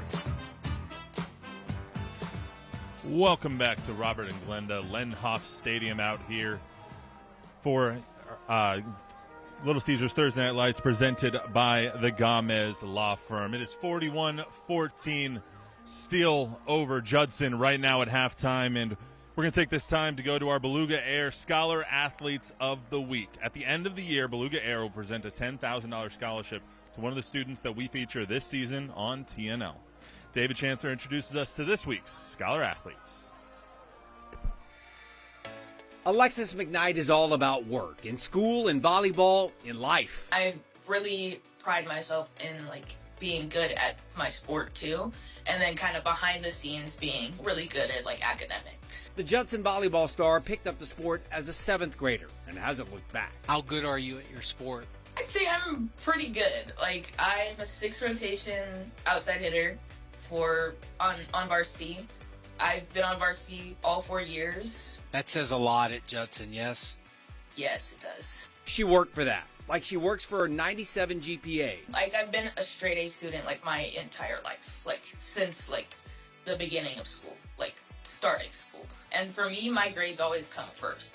So I always make sure I do my homework right before practice or right after practice as soon as possible. Student, check. Athlete, check. Community servant, she cleans cemeteries and parks, double check. 10-year plan, she got that too. I see myself probably getting a master's degree in forensic science because I really want to be a crime scene investigator or in the forensic science field, anywhere. I want to be the best of the best because that field is so selective. You really have to be the top. You don't seem to shy away from the work. Because it's what I'm used to. Yeah. And I want that to be who I am. Yeah. It is. It already is. Steele High School's Carson Hunt is good in many things, including things that are really hard, like golf. He shoots in the 80s. His dad does not. Most of the time I practice on weekdays, on school days, and then I'll play occasionally on the weekends, sometimes with my dad. Is he a golfer, or does he just kind of do it with you? He's not. He just does it with me. Oh, that's cool. Yes, sir. Oh, that's all. So you beat him?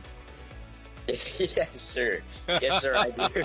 Carson's real gift is his mind. His GPA is 107. He's the Honor Society president, and he takes part in the DECA Stock Market Games competition. I always just want to be the best version of me that I can be, right? And I think that that's kind of what fuels that, right? It's just that ambition is just a drive. It comes from the people around me, honestly. He's hoping for a future in banking or corporate finance, but the numbers guy is also a car guy. My grandpa, he has a 1969 Buick GS400, and I fell in love with that thing. It's an awesome car. It's cool to see how something can come together. It has so many little parts, and it can create this big, monstrous beast, right? I enjoy seeing different cars and how they're created. That's your mind at work, man. That's cool to listen to. We're a lot.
You're watching the DH Plumbing Halftime Report. Welcome back to Little Caesars Thursday Night Lights, presented by the Gomez Law Firm, out here in Schertz, Texas, for Thursday Night Lights at Lenhoff Stadium. Steele Knights up 41-14 over the Judson Rockets right now, and the Steele Knights marching band going to be coming onto the field here pretty soon. We spoke to their band director a little bit earlier this week. Take a listen.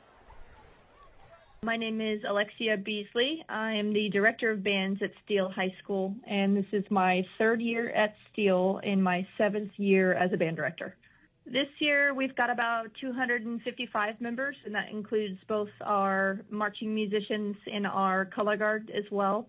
And we've got a pretty great mix of some really experienced student leaders that are returning to our group, very motivated group of students, and we've also got a pretty large chunk of our band that's also new members, either freshman young members or new members to our program as well. So it's been a lot of fun watching them come together and see the group chemistry, and they're really starting to perform with more confidence and energy every week. So our production this year is titled Mystic. It's very much so an ominous, spooky vibe. It's got lots of different layers of sound and different textures that are very unique to the percussion section especially. It moves between dark and suspenseful moments into some really high energy, super powerful sections, and it gets to kind of showcase our variety in the range. Visually, there's a lot of different aesthetics. There's a lot of bold colors. Blues are kind of our reoccurring color and what we're focused around. And it's definitely kind of a show that keeps the audience pretty intrigued. So we've gone to our first contest a couple weeks ago now, and we are preparing for another one this upcoming Saturday. We'll be competing in a U.S. Bands contest. We're hoping that we can continue pushing forward and do well again this Saturday. And then, of course, the remainder of our season is going to be focused towards our UIL circuit and working towards our success at UIL this year. Absolutely need to thank our assistant directors and our instructional staff. We have George Ranghel, our assistant band director, and Jackson Hizutaki, who leads our percussion section. Our color guard director is Stephen Scott. He is new to our program, and he's doing fantastic with our super huge group of students that he's been working with. And then, of course, always have to shout out our Steele Band boosters. They're the absolute backbone of the program, and they help with everything: equipment, meals, fundraising, concessions, and of course, much more that's behind the scenes. And then, of course, the students and their families. They're here early morning, late nights, and they commit, and they have lots of energy and passion for what they do. And the success of our program truly comes from all of the people who absolutely just pour everything into it. It's time to vote for the Christian Children's $5,000 band grant. To vote for the Steele High School Marching Band, scan the QR code on your screen. You must be 18 years old or older and live in our viewing area. Thanks again to Christian Children's for sponsoring this year's $5,000 band grant.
And now, please welcome to the field the award-winning Steele High School Marching Band.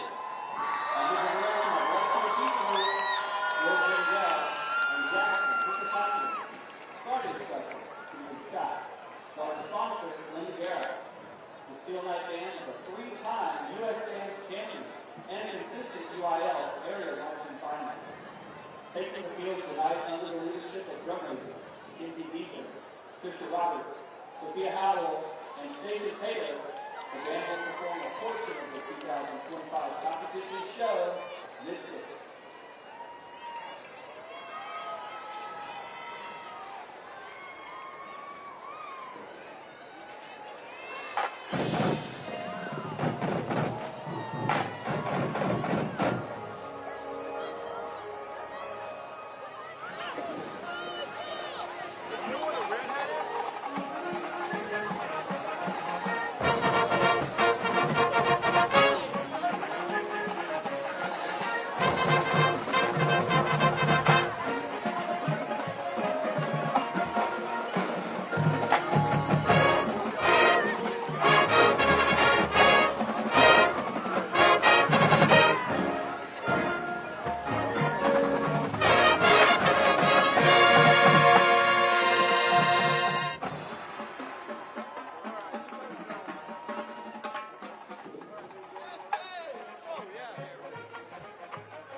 You're watching the DH Plumbing Halftime Report. Welcome back to the DH Plumbing Halftime Show. Steele with 41 points on the board at halftime. Lead the Judson Rockets 41-14. Right now it's time for our halftime highlights. It got started in a hurry. Opening kickoff. Liam Jones, that man right there, could go. And he does. 7-0. Steele. They added to it with an MJ Kenner touchdown. That made it 14-0. Jamin Harville caught this one and found the end zone. It was 20-0 before Judson got on the board. Little trickeration here, and it's Aiden Mann with the touchdown catch as Judson was down 20-7. And then check out the touchdown run by EJ. We talked about him, Eli Johnson rather. And then Judson comes back. He was tipped, picked to the house. Touchdown Steele. The route was on. Judson found a little bit of something with their backups, the backup quarterback and this young guy. J.J. Clay turning on the Jets to score. All in all, after the Kenner touchdown at the Horn, it's 41-14. We'll run down the stats and get second half action underway when we come back.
The second half closing in. Time to take a look at our halftime stats. And Chuck, as the score would indicate, Steele Knights having their way. Yeah, you know, Don, they've done such a great job, obviously, with the 2 special teams touchdowns and the defensive touchdowns. It's kind of hurt their offensive stats because their offense really hasn't had the ball, but when they have had it, they've done damage there too. Judson, a little deceiving on the rushing game because their running backs have had so many TFLs by Steele in this game. The quarterback, though, he's doing a really good job of getting the ball down the field, passing the ball pretty well too, even on the ball that went back for 6. And it was a tip ball. So Judson has done a pretty good job against this really talented Steele defense, but they've got to be really, really clean in this second half in order to get it going even better. Time for our second half kickoff, brought to you by the Good Feet store. Steele won the toss early. They got the ball in the first half, and so they'll kick it away here to get the second half underway. And we have seen already a number of Judson Rockets on their roster as Coach Soto has gone deep into the roster to play first and second team guys. And if the score stays this way, I'm sure we'll see a lot of Steele Knights getting some opportunities, including kicker Ralph Lara, who is the backup to Darren Morales, the senior. But Lara has had the kicking duties here tonight, just a sophomore. Back deep, J.J. Clay at sophomore.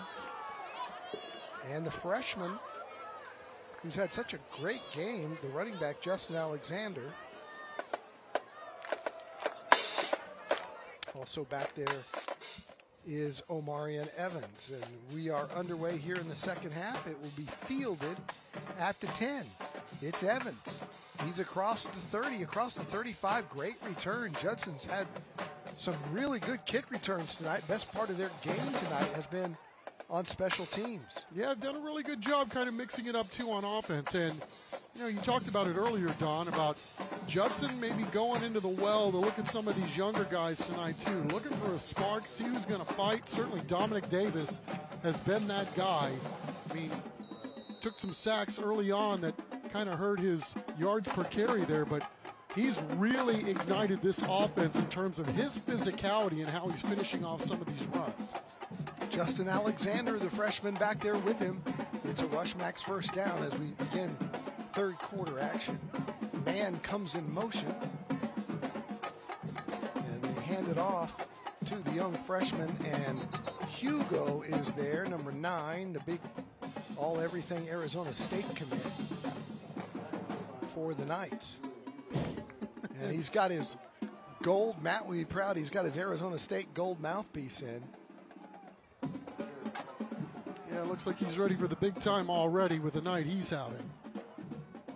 Second down and 11.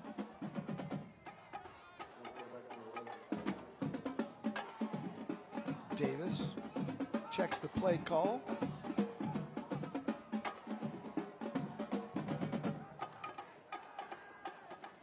Double stack twins to the left. Now Aiden Mann goes back in motion to the left side.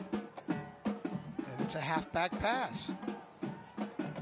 But he didn't have anybody open, did Justin Alexander, so he just kind of swallowed it and did a good job to get up for a gain of a couple. Back to the line of scrimmage anyway. Yeah, it's pretty daunting when you got a nice little trick play lined up and you're hoping that maybe you can catch those safeties for Steele. Maybe looking on the inside, seeing if it was going to be a run play to come up, but nope. Everybody stayed at home right there, including everybody's All-American, Eli Johnson, number 2. Check the wristbands. Everybody on the same page. 3rd and 12. Davis rolling out. Going to be pressured. Going to be, I don't know if it's a sack or a fumble or incompletion. It's loose. Steele's got it for now. We'll see what they call. And I believe they're going to call it a fumble and a recovery, and it is by Kenyon Watkins. Well, when we get a chance to watch this again, Don, you can't say enough about Hugo. Look at the quick first step that he got. And on the play previous, I was watching his head. He was trying to read his keys before he got back there to see where the play was going. Looked like a guy that spent a lot of time in the film room. But that time right there, man, he darn near jumped the count. He knew what was coming. He got back there quickly and got himself not only a sack, but himself a forced fumble too. Davis tried to make that a pass attempt, but his hand went forward. The ball went backward. That was clearly a fumble. Good job by our officiating crew. It's a Rushmax first down. It's Kenner. Kenner grinding to the 5, inside it to the 4-yard line, but Judson holds firm for now.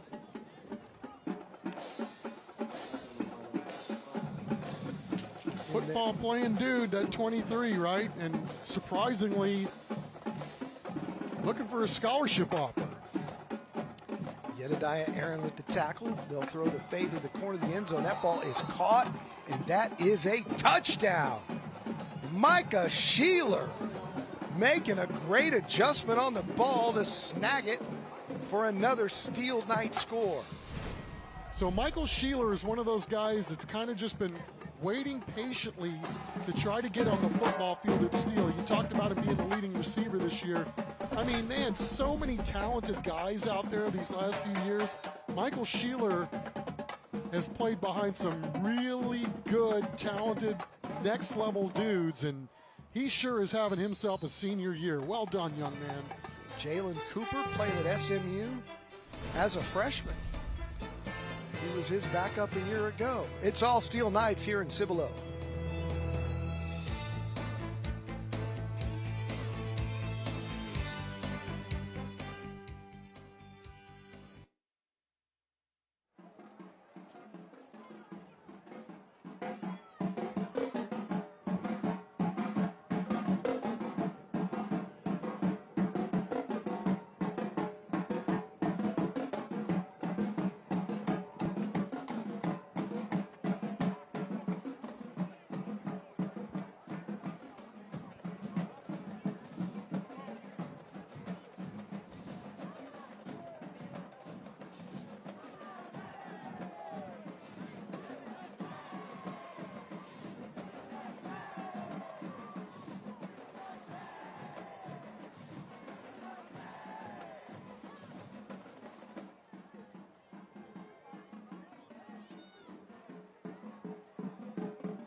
Closed captioning for tonight's game is sponsored by TELUS Equipment. We are back in Cibolo, Texas. Judson Rockets in a deep hole here, 48-14, 9:35 to play third quarter action. And we'll get another look at some of this young talent from that Judson return squad. They've had some success. J.J. Clay with a little mishandle here, but he gets it back. Finds his speed again. Watch out, this kid can go. He's already got a touchdown tonight. And that's gotta be a penalty, does it not? Yeah, all kinds of flags coming in at the end of this one, and ref's not having any of it. Yeah, that was really egregious.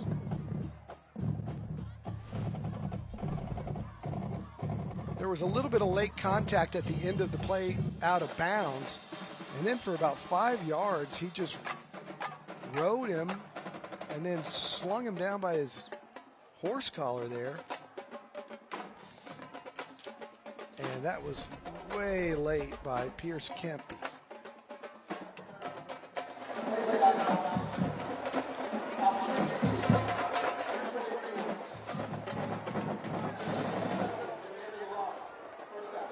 So just a 15-yard penalty. And see the coach not happy about that.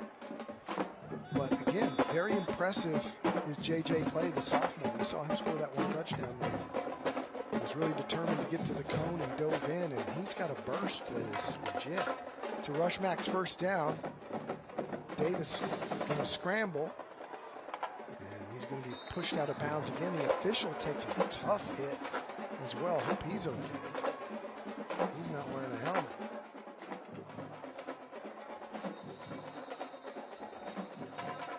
He's able to laugh it off. I think he's all right, man. Man, that head looked like it hit the ground, so we'll take another look. You may want to put him in concussion protocol. These guys are tough, man.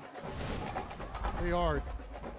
Don, I was down on the field before the game taking pictures of both teams, and I accidentally walked into a place where I shouldn't have walked in. I'm telling you, you do not want to get hit by any of these guys out here. These guys, you can call them high school kids, but thankfully they're not completely grown, but certainly big enough to do a lot of damage, especially when they get a full head of speed. That's Mark Pennington. He's the head line judge. This is his 13th season calling games. And Mark, you're tougher than the rest of us, brother. Nice job. You can see the physicality in this football game is really, really ramping up. I mean, talked about this being one of those backyard variety ball games, and you want these guys to be able to have bragging rights on you for a year, talking about what they did to you in a ball game, and not to mention the fact that what this does in terms of seeding for teams that are trying to get to the playoffs. Obviously, Steele hadn't lost to anybody around here, and they're really, really looking the part here tonight. Their only loss is to Westlake, as that ball was tipped. It might have been Hugo again.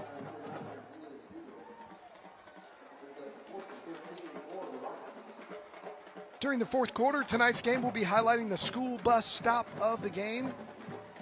The law in every state requires drivers to always stop for school bus when the stop arm is out and the red lights are flashing. So that's coming up later. We've got some good nominees for the school bus stop of the game, as Hugo and part of that night defense gets a break. It's 4th and 13. Judson gets ready to punt it away. They have to get it off quick because that rush, it checks up at the 20, and that's where the Knights will have it. Up 48-14.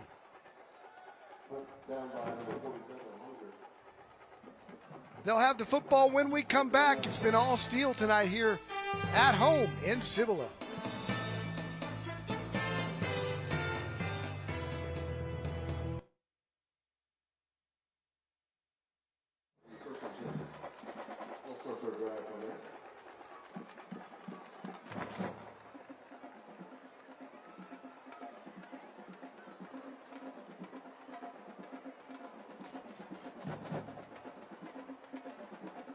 like to thank you for attending tonight's game at the Lions. As you see, Board of Trustees voted to call a vote approved temporary election for properly paid for November 4th.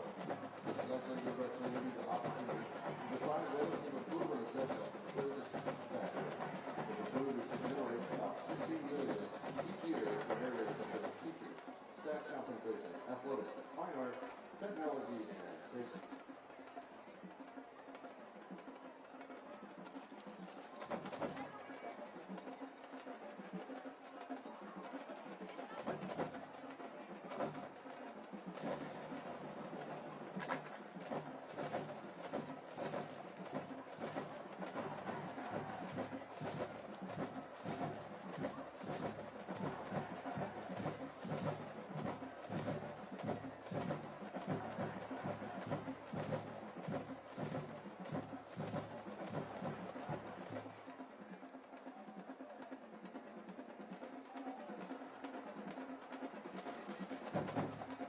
Okay.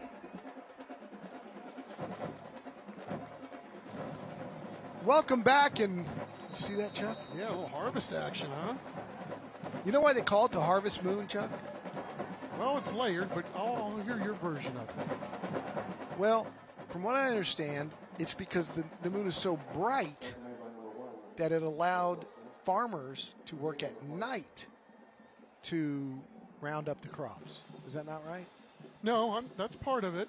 Okay. There's an occultic thing too, some symbology. I won't go into that. Doesn't surprise me that this is coming from you. Something with a heavy metal group, maybe. Ball's complete out here. Watch out down the sideline, cutting back across midfield to the 45 and down to the 40-yard line is Jarvin. Man, they've got some speed on both sides tonight, and he's one of those explosive players. Yeah, Jameen Harville. Look at this guy cut it up. Again, we talk about these guys running with authority, too. You get them ahead of steam, and they start running with authority. I mean, it is really something to behold. Both of these teams with the speed that they have. And it's a timeout for the Steele Knights. We'll take it with them, up 48-14.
Welcome back here to Cibolo, Texas, Lenoff Stadium. Steele on top of Judson, 48-14. We're still got 7:18 left in the third quarter, and Marcel Smith of the Judson Rockets, one of our Ideal Precision Roofing and Exteriors player profiles, 3-year letterman, team captain, 4 interceptions, and he's got an offer from Midwestern State. We've been there. Cowboys training camp back in Wichita Falls back in the day. Midwestern State. Yeah, it's a beautiful campus. It is. I just went through Wichita Falls recently and got a speeding ticket. Oh, recently, I mean in the last couple of years.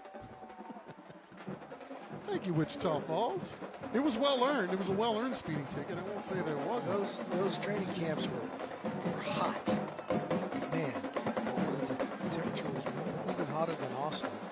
My favorite part about the story that I tell about Wichita Falls and Cowboys training camp was when the Cowboys moved their training camp from Austin to Wichita Falls for this couple of years. We've got 6:40 here to go, and a new quarterback in for Steele.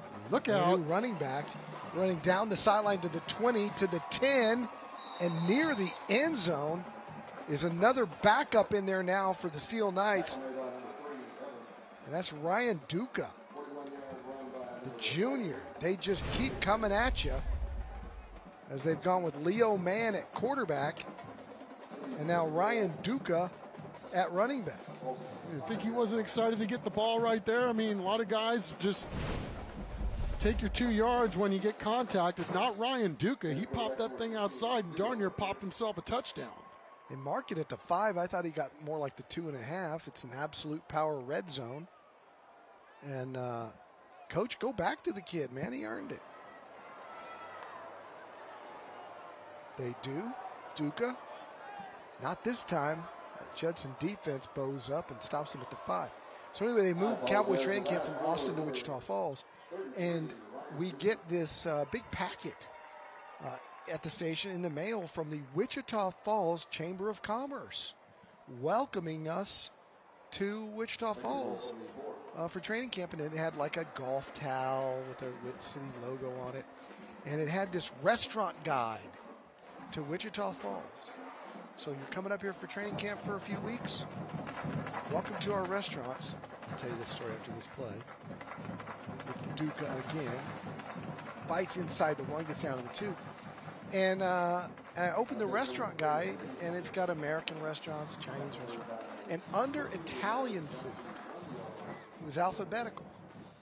So you'd think like maybe Aldo's or something like that, right? Wichita Falls, the number 1, because it was alphabetical, Italian restaurant. Chuck E. Cheese. I said, oh, it's going to be a long couple of weeks. I don't know, man. You can go and play the games and hang out with Chucky. It's pretty cool. Oh, man, it's a gang tackling bunch of Judson Rockets on that play here to bring up 4th down. Nice play by that Judson D to make it interesting here. Judson going with some of their number 2s as well. Both coaches giving these guys some playing time.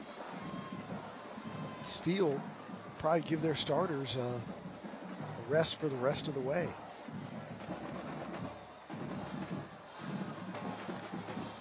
Plenty content to run lots of clock here. I'm imagining we'll see that a lot. 4th quarter. Leo Mann, the quarterback.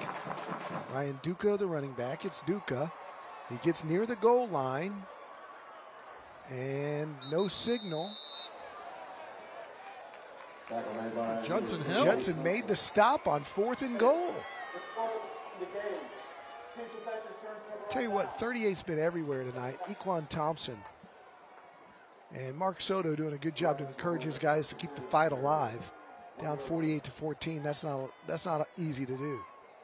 Yeah, and some guys making the most of their opportunities right there, right? I mean, pretty cool. You get a chance to get into a ball game if you're an underclassman or maybe a senior that's, had to put in all the sweat and the work and the study time to play at one of these storied programs. Get a chance to not only get in the game, but get yourself on TV tonight too. And Judson going with a new quarterback now. He'll take it across the 5 to the 10. Nice gain there. Braden Smith is the senior quarterback. 5'9", 175. No stats on him on the season.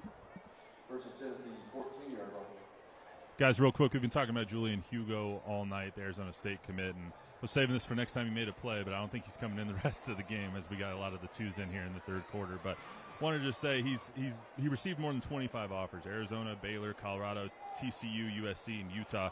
Committed down to Arizona State in Tempe because he said he was so ready to commit. I've never felt more at home compared to other schools I've been to. The players that hosted me really made me feel at home.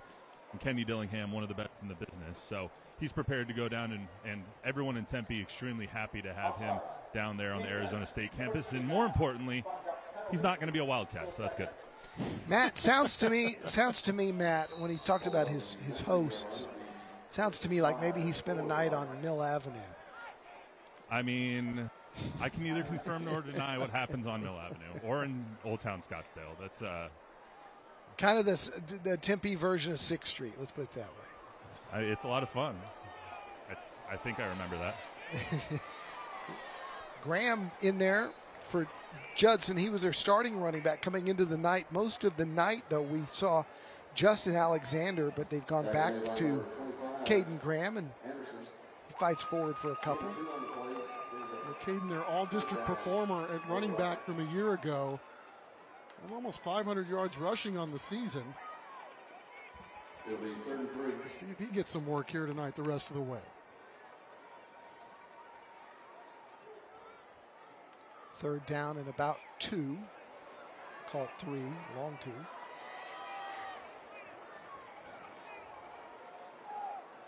Braden Smith, the quarterback, a senior, hasn't played much, but there's Graham with a nice gain, and that's going to pick up a Rushmax first down. So Judson trying to get something going here in the run game. We wind down the third quarter. Yeah, Graham looked really good in that opener we had against Johnson. You know, that's kind of been the bugaboo for Judson this year, right? We put him on TV twice this year. We give him Johnson in the opener, and we give him Steele, you know, on the back end of this football schedule. So, you know, the Judson Rockets always up for a challenge, though. It doesn't matter who you put them against. They're going to give you a good fight. Judson, you know, not you, as great as they've been over the history of the program. Everybody knows about Frank Arnold, D.W. Rutledge, Jim Rackley, and on, the success that they've had there. They've been slowly, their talent base has been whittled away with the additions of Wagner and Veterans Memorial and Steele coming in at the time that they did. But let me tell you something. Mark Soto may not go 14-0 and win state championships, but that he is a fantastic leader of men and a character development guy. And I sure would want my kid playing for Mark Soto. I know that. And people kind of been down on Judson because they're not the same Judson as far as win-loss records go in recent years. But who could be, right, with what they established back during those dynasty years. Still very, very good, and still very, very good at developing young men. Character guy. He's a father figure to a lot of them. I have nothing but high praise for Mark Soto. Yeah, well said. That one goes straight up into the air and out of bounds as Braden Smith was looking down the left side. Good coverage there by the backups from the Steele Knights. Giving some guys some playing time. All this is valuable for the next couple of years with these young guys. And you've been talking all night about how hard it is to get on the field at a place like Steele or Judson. Well, in a game like this, some guys who might never see it are getting their chance and getting some valuable experience for the coming days. Yeah, I mean, just the day-to-day of practicing against some of these elite guys. I mean, how can you not get better as a football player and as a human? That ball's incomplete on third down and 11. And we'll have one more play here in the third quarter, and Caden took a shot. He sure did. He was looking downfield, and just a great job by Steele holding the edge and getting a guy back there. Had multiple guys back there, actually, including Keone Anderson, the junior linebacker. So Judson will punt it away, or they won't, because we are out of time in the third quarter. And that'll do it. It's been all Steele Knights here tonight at home in Cibolo against the Judson Rockets. It's 48-14. We've still got another quarter to play. Will we set a record for the fastest fourth quarter ever played? It could happen. Stick around and find out.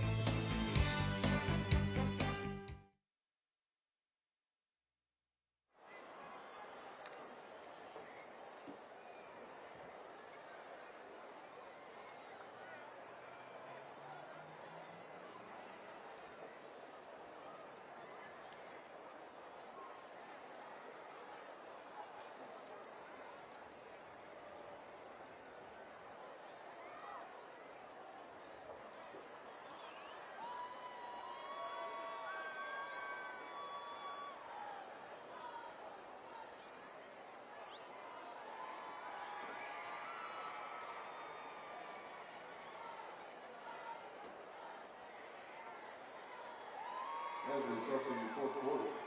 It'll be 4th and 11 for the Rockets. Throw 29-yard line.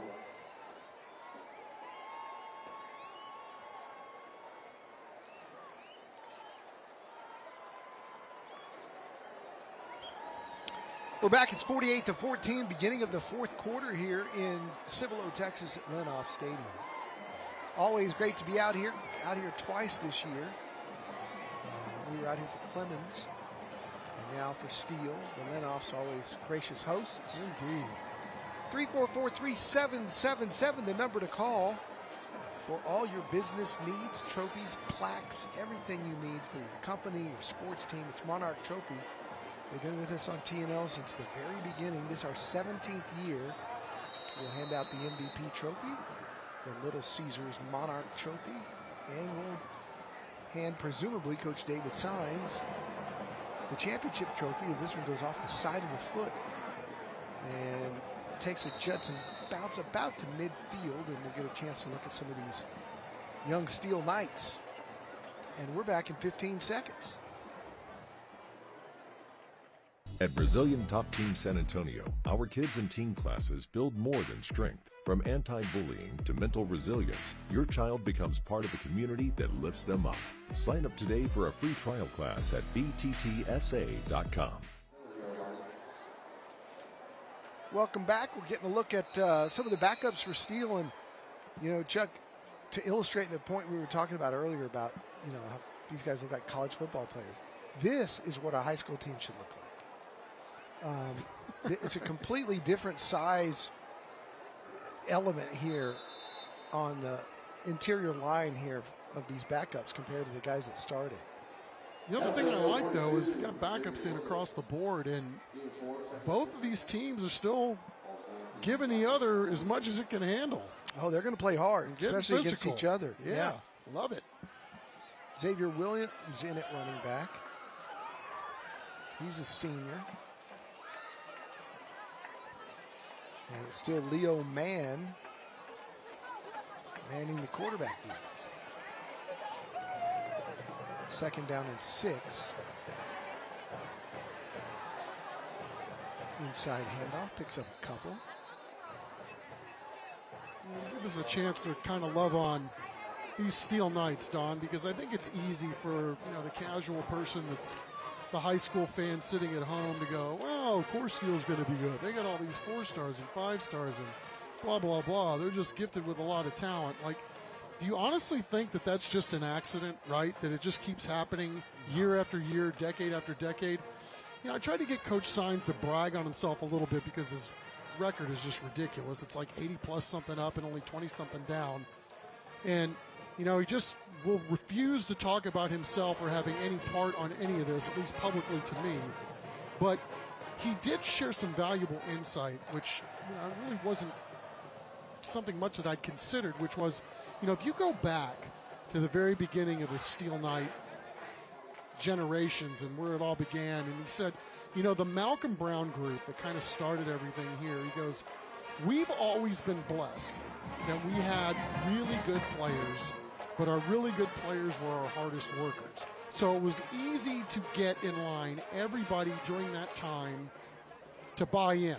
And then even at the middle school level, when they see Malcolm Brown go out and have an NFL career and achieve all that he did on the football field, that made an impression on a lot of kids coming up through the middle school programs. And that's kind of been the case, he said.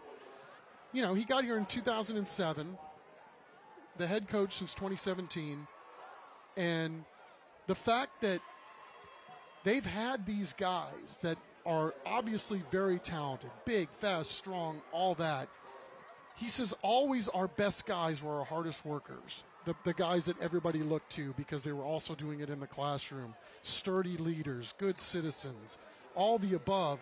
And he goes, that's just been, the system has kind of perpetuated itself over the years because even now these middle schoolers are going to be looking at the Twos of the world, the Hattons of the world. These guys are the hardest workers, best players on the team, and they're model citizens on top of it. It's not an accident that this keeps happening. So obviously, yes, you credit the players, but obviously it says what Coach Sines and his staff have done to develop these kids not only as football players, because obviously they've done a great job at producing unbelievable talents, but also as human beings as well. Yeah, and it's something that we used to see quite a lot in a place like Temple in the 70s, Plano in the 70s, Churchill with Jerry Comalander in the 70s, and then it became Judson in the 80s, where you go to a game on Friday night and you see the third graders. Tonight, for example, they ran through the banner break with the team where all these little tri-county football teams is what they called them, and the kids were in their uniform with their parent, and they were first graders, right, 5-year-olds. And when you grow up in a community where everything revolves around Friday night to go see the Steele Knights or the Judson Rockets, whoever it is, and from the time you're in the 5th grade, well, by the time you get to middle school, you start running the offense. And Smithson Valley's done it, but nobody's done it better than Steele in recent years. The whole culture of that community, and you're right, when the players see the other players lead by example, the hardest workers are their best players, then you just create a winning culture. And then you find yourself probably, I don't know this for a fact, but you see it at other places too, where you have parents who they want their kid to be, he's already showing signs of being a good athlete in the 6th or 7th grade. They have move-ins that want to be a part of that culture compared to where they're playing. And so it just, winning begets winning. It's kind of like Tim Duncan with the Spurs. It was hard for anybody else to take a day off when Tim Duncan was the first guy there and the last to leave.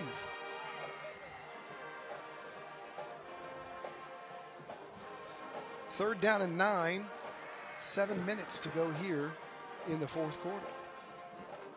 Yeah, to your point, this is a brisk moving 4th quarter, but yeah, well said. I mean, you know, and it's the culture is strong at Judson as well. Yeah. It's just, again, in glowingly speaking about Steele and what they've achieved. I mean, it's just, it's absolutely, it's phenomenal to me that they can just keep producing this next level talent, and it's not happening just because they've got great athletes. We're coming right back. 7:12 to play.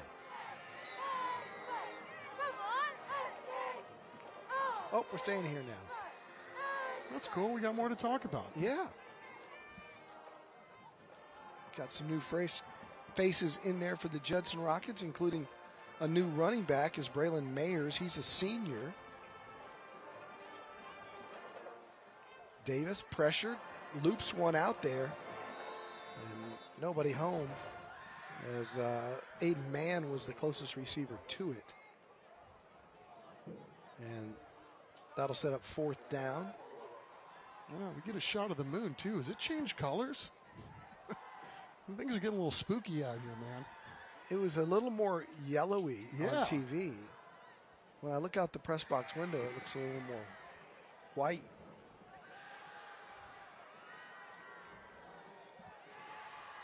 Nice shot there. Yeah, you guys are on it. Well done. I think I see the Sea of Tranquility.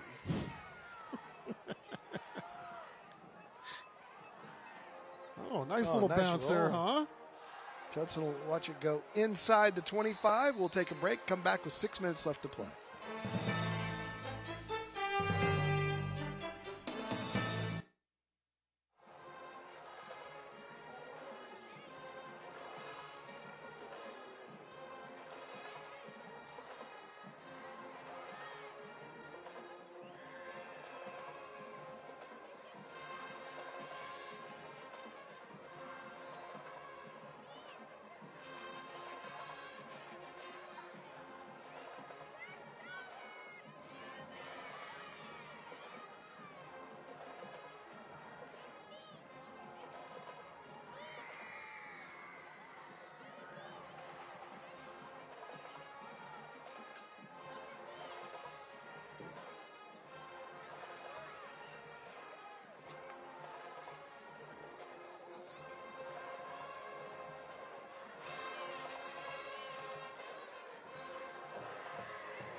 Welcome back. Time for our collision experts of Alamo Heights Thursday Night Lights collision of the game. He can take it and he can dish it out. Kenner with a slobber knocker, one of them. And then this one was just impressive. Oh my goodness. That slobber knocker was one of the collisions of the game. 2 on the night. The second one there dished out by Michael Johnson, the third, Trey Johnson. Who did you say he's got scholarship offers from? Trey? Yeah. Is it Tech? TCU? Baylor or something like that? Yeah. Yep, Tech, Baylor, TCU. It just, I don't know how many high school teams usually have a guy or two that might have that, and then they've got, I don't know, 10 guys with offers? Yeah, I mean, offers, that's another story. Like, now you're talking about maybe the entire operation here at Steele. Handoff here inside. Judson still bringing the fight. Some of these guys that don't get to play very often. Coming in there to make the tackle was number 12, Gabriel Brisbane, a senior, 6 foot 165. Yes. Running back in there now, Xavier Williams. Is still Xavier Williams. Don, Chuck, as we wind down here on TNL, I want to take everyone through some other scores around the area here. Southwest Legacy has beaten Laredo Martin 27-14. Southwest Legacy was undefeated till last week. They lost to Laredo Nixon, so getting a little bit of revenge against the Laredo schools out there tonight. That's in the fourth quarter. Burbank has beaten Highlands 29-15 in the fourth. New Braunfels Long Creek beat S.A. Christian 21-14. Taft and Warren doing a district battle. They're in the fourth quarter over at Fair Stadium. They're winning. Taft's winning 37-24, and MacArthur's losing to Victoria East 43-7 right now. Sam Houston beating Lanier 28-14 in the fourth, and lastly, the Kerrville Tivy Antlers beating Veterans Memorial over at Rutledge Stadium 49-25. That one also in the fourth quarter. Sam Houston and Burbank both winning tonight, and we have them next week at the Rock Pile. Can't wait. Matt, are you going to have Frito pie next week at the Rock Pile, Matt? Yeah, I'll have a Frito pie. I think I've only had one Frito pie in my life. I'm not a huge nacho cheese fan. What? I'm missing the connection here. Do you understand what he's talking about? Nacho cheese goes on Frito pie, doesn't it? You can, but the best is shredded cheddar. Oh, that's good then. Shredded I just cheddar. I don't like liquid cheese. Okay, well, you get it without it, bro. It's chili and Well, I Fritos. mean, I need it the way it comes. I need to taste it in its entirety. We got to take a break. We got to take a break. 48-14. We're getting hungry. Yeah. We're going to get Madsen.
Welcome back. Steele's been stopped. It's 4th and 14, 3:33 to play here. They'll punt it away to Judson, who have pretty good field position. Maybe the Rockets give us one more touchdown here tonight.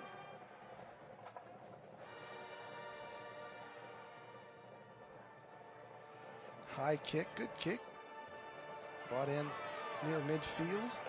That's J.J. Clay, who's really put some stuff on tape here tonight, has the young man. This is the school bus stop of the game. Always remember to stop when the school bus arm is out.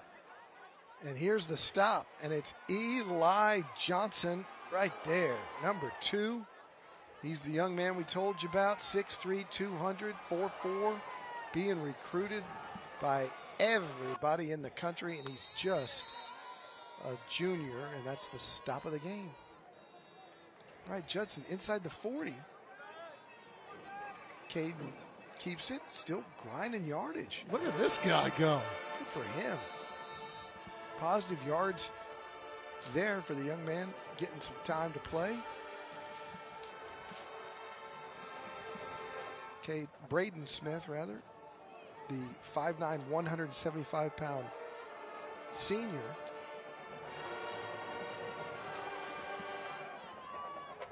Another running play. Braylon Myers. So we were talking about Frito pie when we last left you. We did. And Matt's got a good point about liquid cheese on a Frito pie. And I was saying the best Frito pie, I think, is Fritos, and then some good chili, and then some grated cheddar, not a ton, and some fresh white chopped onion. You know, I should probably take the high road on this because the many times that I've had Frito pie, I've never had liquid cheese. So I'm just going to assume that would mess it up. Yeah. So I'll give Matt the benefit of the doubt, and I'll plead ignorance on the it's kind of liquid cheese element of the broadcast. It's like the Philly cheesesteak, right? You have a Philly cheesesteak, and you want either like provolone or mozzarella. You want good cheese, but you go to Philly, and they say the way to get it is with the whiz right out of the can, the cheese whiz, the plastic, whatever that is. It's not real cheese. Or is it? We'll take a break. We'll be right back.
Welcome back. Time for our South Texas Family Medicine and Urgent Care Thursday Night Lights play of the night. It happened right here.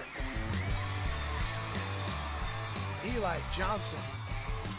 He had the stop of the game. He has the go of the game. Our play of the night. 1:52 to play. Judson threatening here inside the red zone. A little zone read. It'll pick up 4.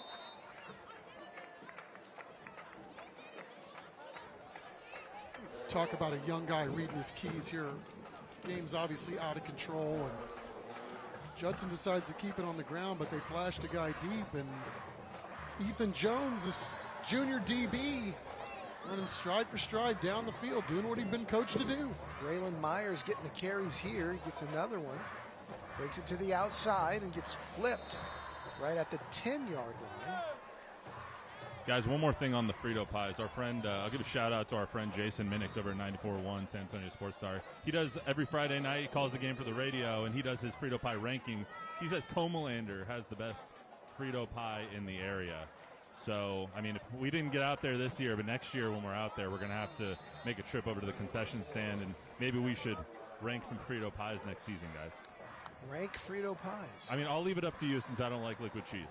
So you're not going to get these chopped onion gourmet Frito pies out here. I don't know where you've gotten your Frito pies, Don, but Yeah, I don't think you're going to get some chopped onions, some nice cheddar cheese melted. It's liquid cheese and chili. Okay. If you say so, Matt. He is the professional eater amongst the group here. I mean, yeah, this is my area of expertise. How much of that 3 meat lovers did you have? Well, since I worked the morning shift and then I went home and took a nap, I didn't eat a lot today, so I definitely had half a pizza down here today. That's 100% true. Full disclosure, I love it. Yeah. No, there's a reason that you guys didn't get any today. Yeah, we were wondering. Yeah, because we were under the assumption that pizzas were on their way at halftime. I think they got lost. Shout out Little Caesars for sponsoring us this year. Pizza. Pizza. So they stopped the clock with 18 seconds left. It'll be second down and goal. Judson will have a couple more opportunities. Look, he's holding his stomach. He ate so much pizza. 3 pizzas. To be fair, you guys got 3 pizzas last week. We did. That was 3 pizzas just for the booth. I think there was 3 or 4 of you up there. So I know. We had to end up having to give them away at the end, too. Our A2 guy had 1. Yeah. I mean, which one did you guys like the best? You guys had meat lovers up there. I think you had pepperoni stuffed crust up there, and you had the cheesesteak. I had the pepperoni stuffed crust. It was elite. I did too. I had 1 piece. That's not on your diet, Don. I know. Thursday night's been kind of becoming my cheat night because of Little Caesar. Well, it goes back to like when you were a kid, right? You're told if you didn't clean up your plate, it was a sin. Yeah. So can't let good food go to waste. That's right. If somebody's going to provide you free vittles, you must partake. God knows I eat enough salmon and Brussels sprouts as it is. How big is that game going to be in 2 weeks for these Steele Knights, huh? Yeah, San Marcos really, really doing well this year after all those kids who've been on probation for, 3 years are finally back for the Rattlers.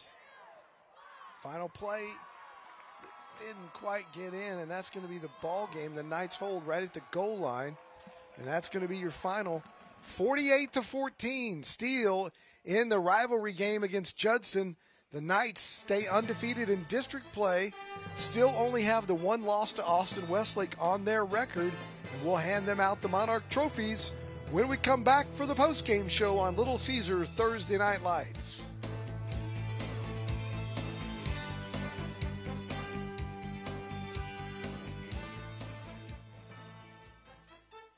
Tonight's broadcast of Thursday Night Lights is sponsored by Little Caesars, the Gomez Law Firm, Beluga Air, DH Plumbing, Rushmax, Mega Furniture, San Antonio Sports, Valero, Absolute Power Electrical Contractors, Christus Children's, Gautier Formal Dresses, The Good Feet Store, Collision Experts of Alamo Heights, South Texas Family Medicine and Urgent Care, TELUS Equipment, Ideal Precision Roofing, Brazilian Top Team, and Monarch Trophy Studio.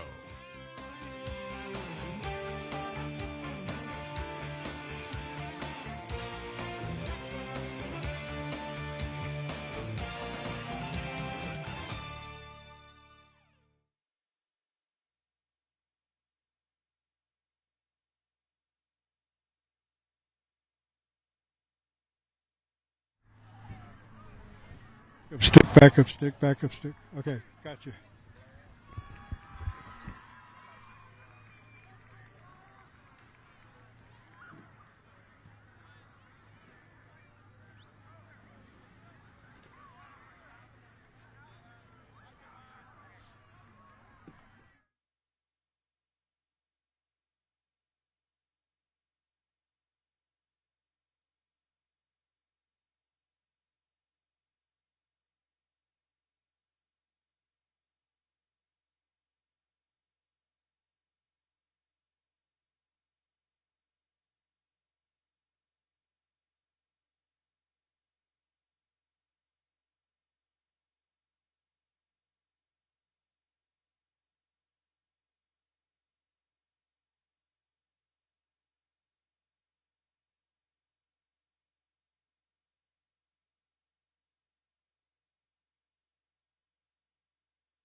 Welcome to the Little Caesars Thursday Night Lights postgame show, presented by the Gomez Law Firm. 48-14, our final here from Lenoff Stadium in Cibolo, Texas, on Little Caesar Thursday Night Lights. The Steele Knights singing their school song. We're about to hand them the Monarch trophies, but first time to run down our game highlights. And it was all Steele, and that started from the opening kickoff when Liam Jones, the little brother of Jalen Jones from the Texas Aggies and Indianapolis Colts, went the distance. And that just got it started. MJ Kenner made it 14-0. Then Jameen Harville made it 20-0 as Steele was in total control in the first quarter. Judson would get on the board here as Aiden Mann on the reception of the little trick play. And then it was Eli Johnson, showing why every school in the country is after him. The four-star blue chipper goes the distance. That made it 27-7. Judson got a spark from their offense, but then the Steele defense comes back. Williams made it 34-7 with the 50-yard interception return. And then it was J.J. Clay, the young sophomore, again giving Judson the spark as they scored their final touchdown of the game. It made it 34-14. Kenner did the rest. Micah Sheeler added a touchdown, 48-14, our final score here from Cibolo. As we take a look at the final stats. Yep, Steele pretty much doing everything that they wanted to do here tonight, which was come in here, get a win. Key district victory in 29-6A. Again, stats a little underinflated by the Steele Knights in terms of their offensive numbers. Well, it's going to happen when you get a pick six and 2 special teams TDs. Here's Matt Roy with the victorious Knights. Here we go down here on Lenoff Stadium. The successful and victorious Steele Knights. Let's go, guys. I was just telling them they're really quiet right now for a team that just beat their rival. I mean, this is act like you've done it before. There you go. Act like you've done it before. All right. You guys have done it before. Last year was even more so. So let's get our player of the game up here. It is Mr. Marshall Kenner, MJ. Let's get up here, my man. You're our Little Caesars player of the game. You had 15 carries, 105 yards, 2 touchdowns. Honestly, there was a lot of candidates tonight. We had a lot of stats out there. I want to give a special shout-out to my ASU brother and Julian Hugo, wherever he is. There he is. There we go. Forks up, baby. All right. You guys knew I was going to get that in. So you guys beat Judson tonight. What's it mean to beat a rival like this, especially in the way that you guys did it? I mean, we had a great week of practice. We were going in strong. We knew we were going to dominate them, so we just went out and played hard. Why is it that you guys have so much confidence when you go into every week? Because honestly, we trust each other. It's like a brotherhood. We just go in as a team and dominate every week. All right, congratulations, my man. MJ Keener, guys. Kenner, sorry, excuse me. And where's Coach Sines at? There he is. Coach Sines, congratulations on the win. You guys are going into your bye week now. You're undefeated in district. It seems like we have this conversation every year around this time. What does it mean? What does this win over Judson mean, and how does this propel you guys going forward the rest of the season? We just wanted to come out and play a complete ball game in all 3 phases, and we came out and excelled in those 3 phases. So we'll be excited to turn the tape on tomorrow and see the good things that we did. But anytime you can get into a bye week with a win, it's always a great thing. Speaking of all 3 phases, 2 special teams touchdowns, a defensive touchdown, 4 offensive touchdowns. I think I had all that right. What does that show about your team, about the depth of your team, and the well-roundedness that you guys have going forward? Yeah, the way they prepare week in and week out, whether it's special teams, offense, defense, they take pride in it, and football matters to them. So you can see whether it's offense, defense, or special teams that they're going to do whatever it takes to be successful. What's the plan look like for the bye week, Coach? A little relaxation, and then getting back to the basics, and then getting ready for San Marcos. All right, Coach. Congratulations on the win. Little Caesars TNL Champions of the Week. Congratulations, guys.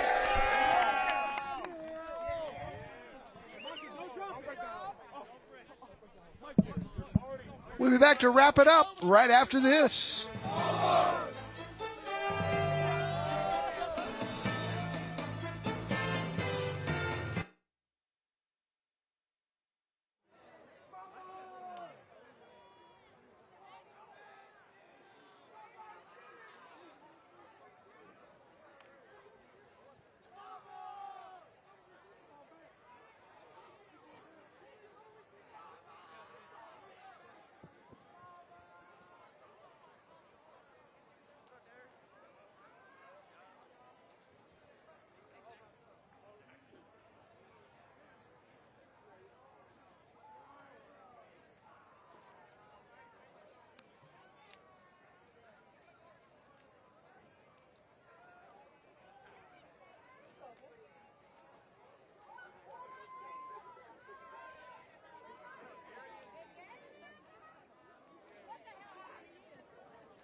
The best Thursday night lights and Friday night rivals highlights from across the country. Churchill hands to Ron. Nice cut move and a hurdle. He's still on his feet. Are you kidding me? Caleb Ron, touchdown.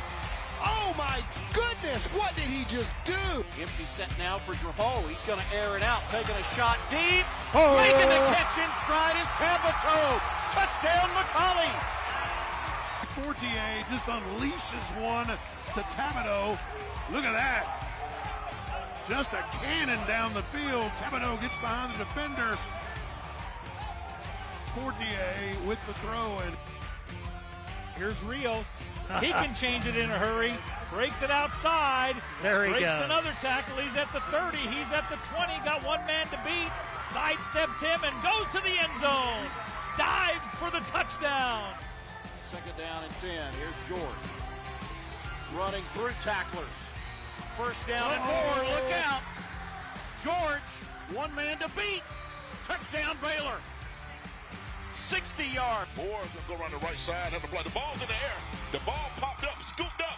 It's picked up by White Nose. Down the sideline we go. This is number 0. This is Coakley. Coakley, green grass and opportunity. That is 6 on the board. That is... All right. Those are some great plays. Thursday Night Lights. That first one was pretty darn special, I thought. Churchill Chargers, baby.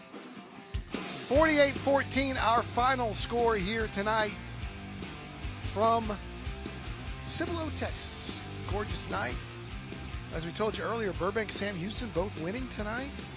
We'll have them next week at the Rock Pile. Join us from Alamo Stadium for some SAISD action. The executive producer is Dean Radla of Thursday Night Lights. Our director, Brian Watts, and his amazing crew.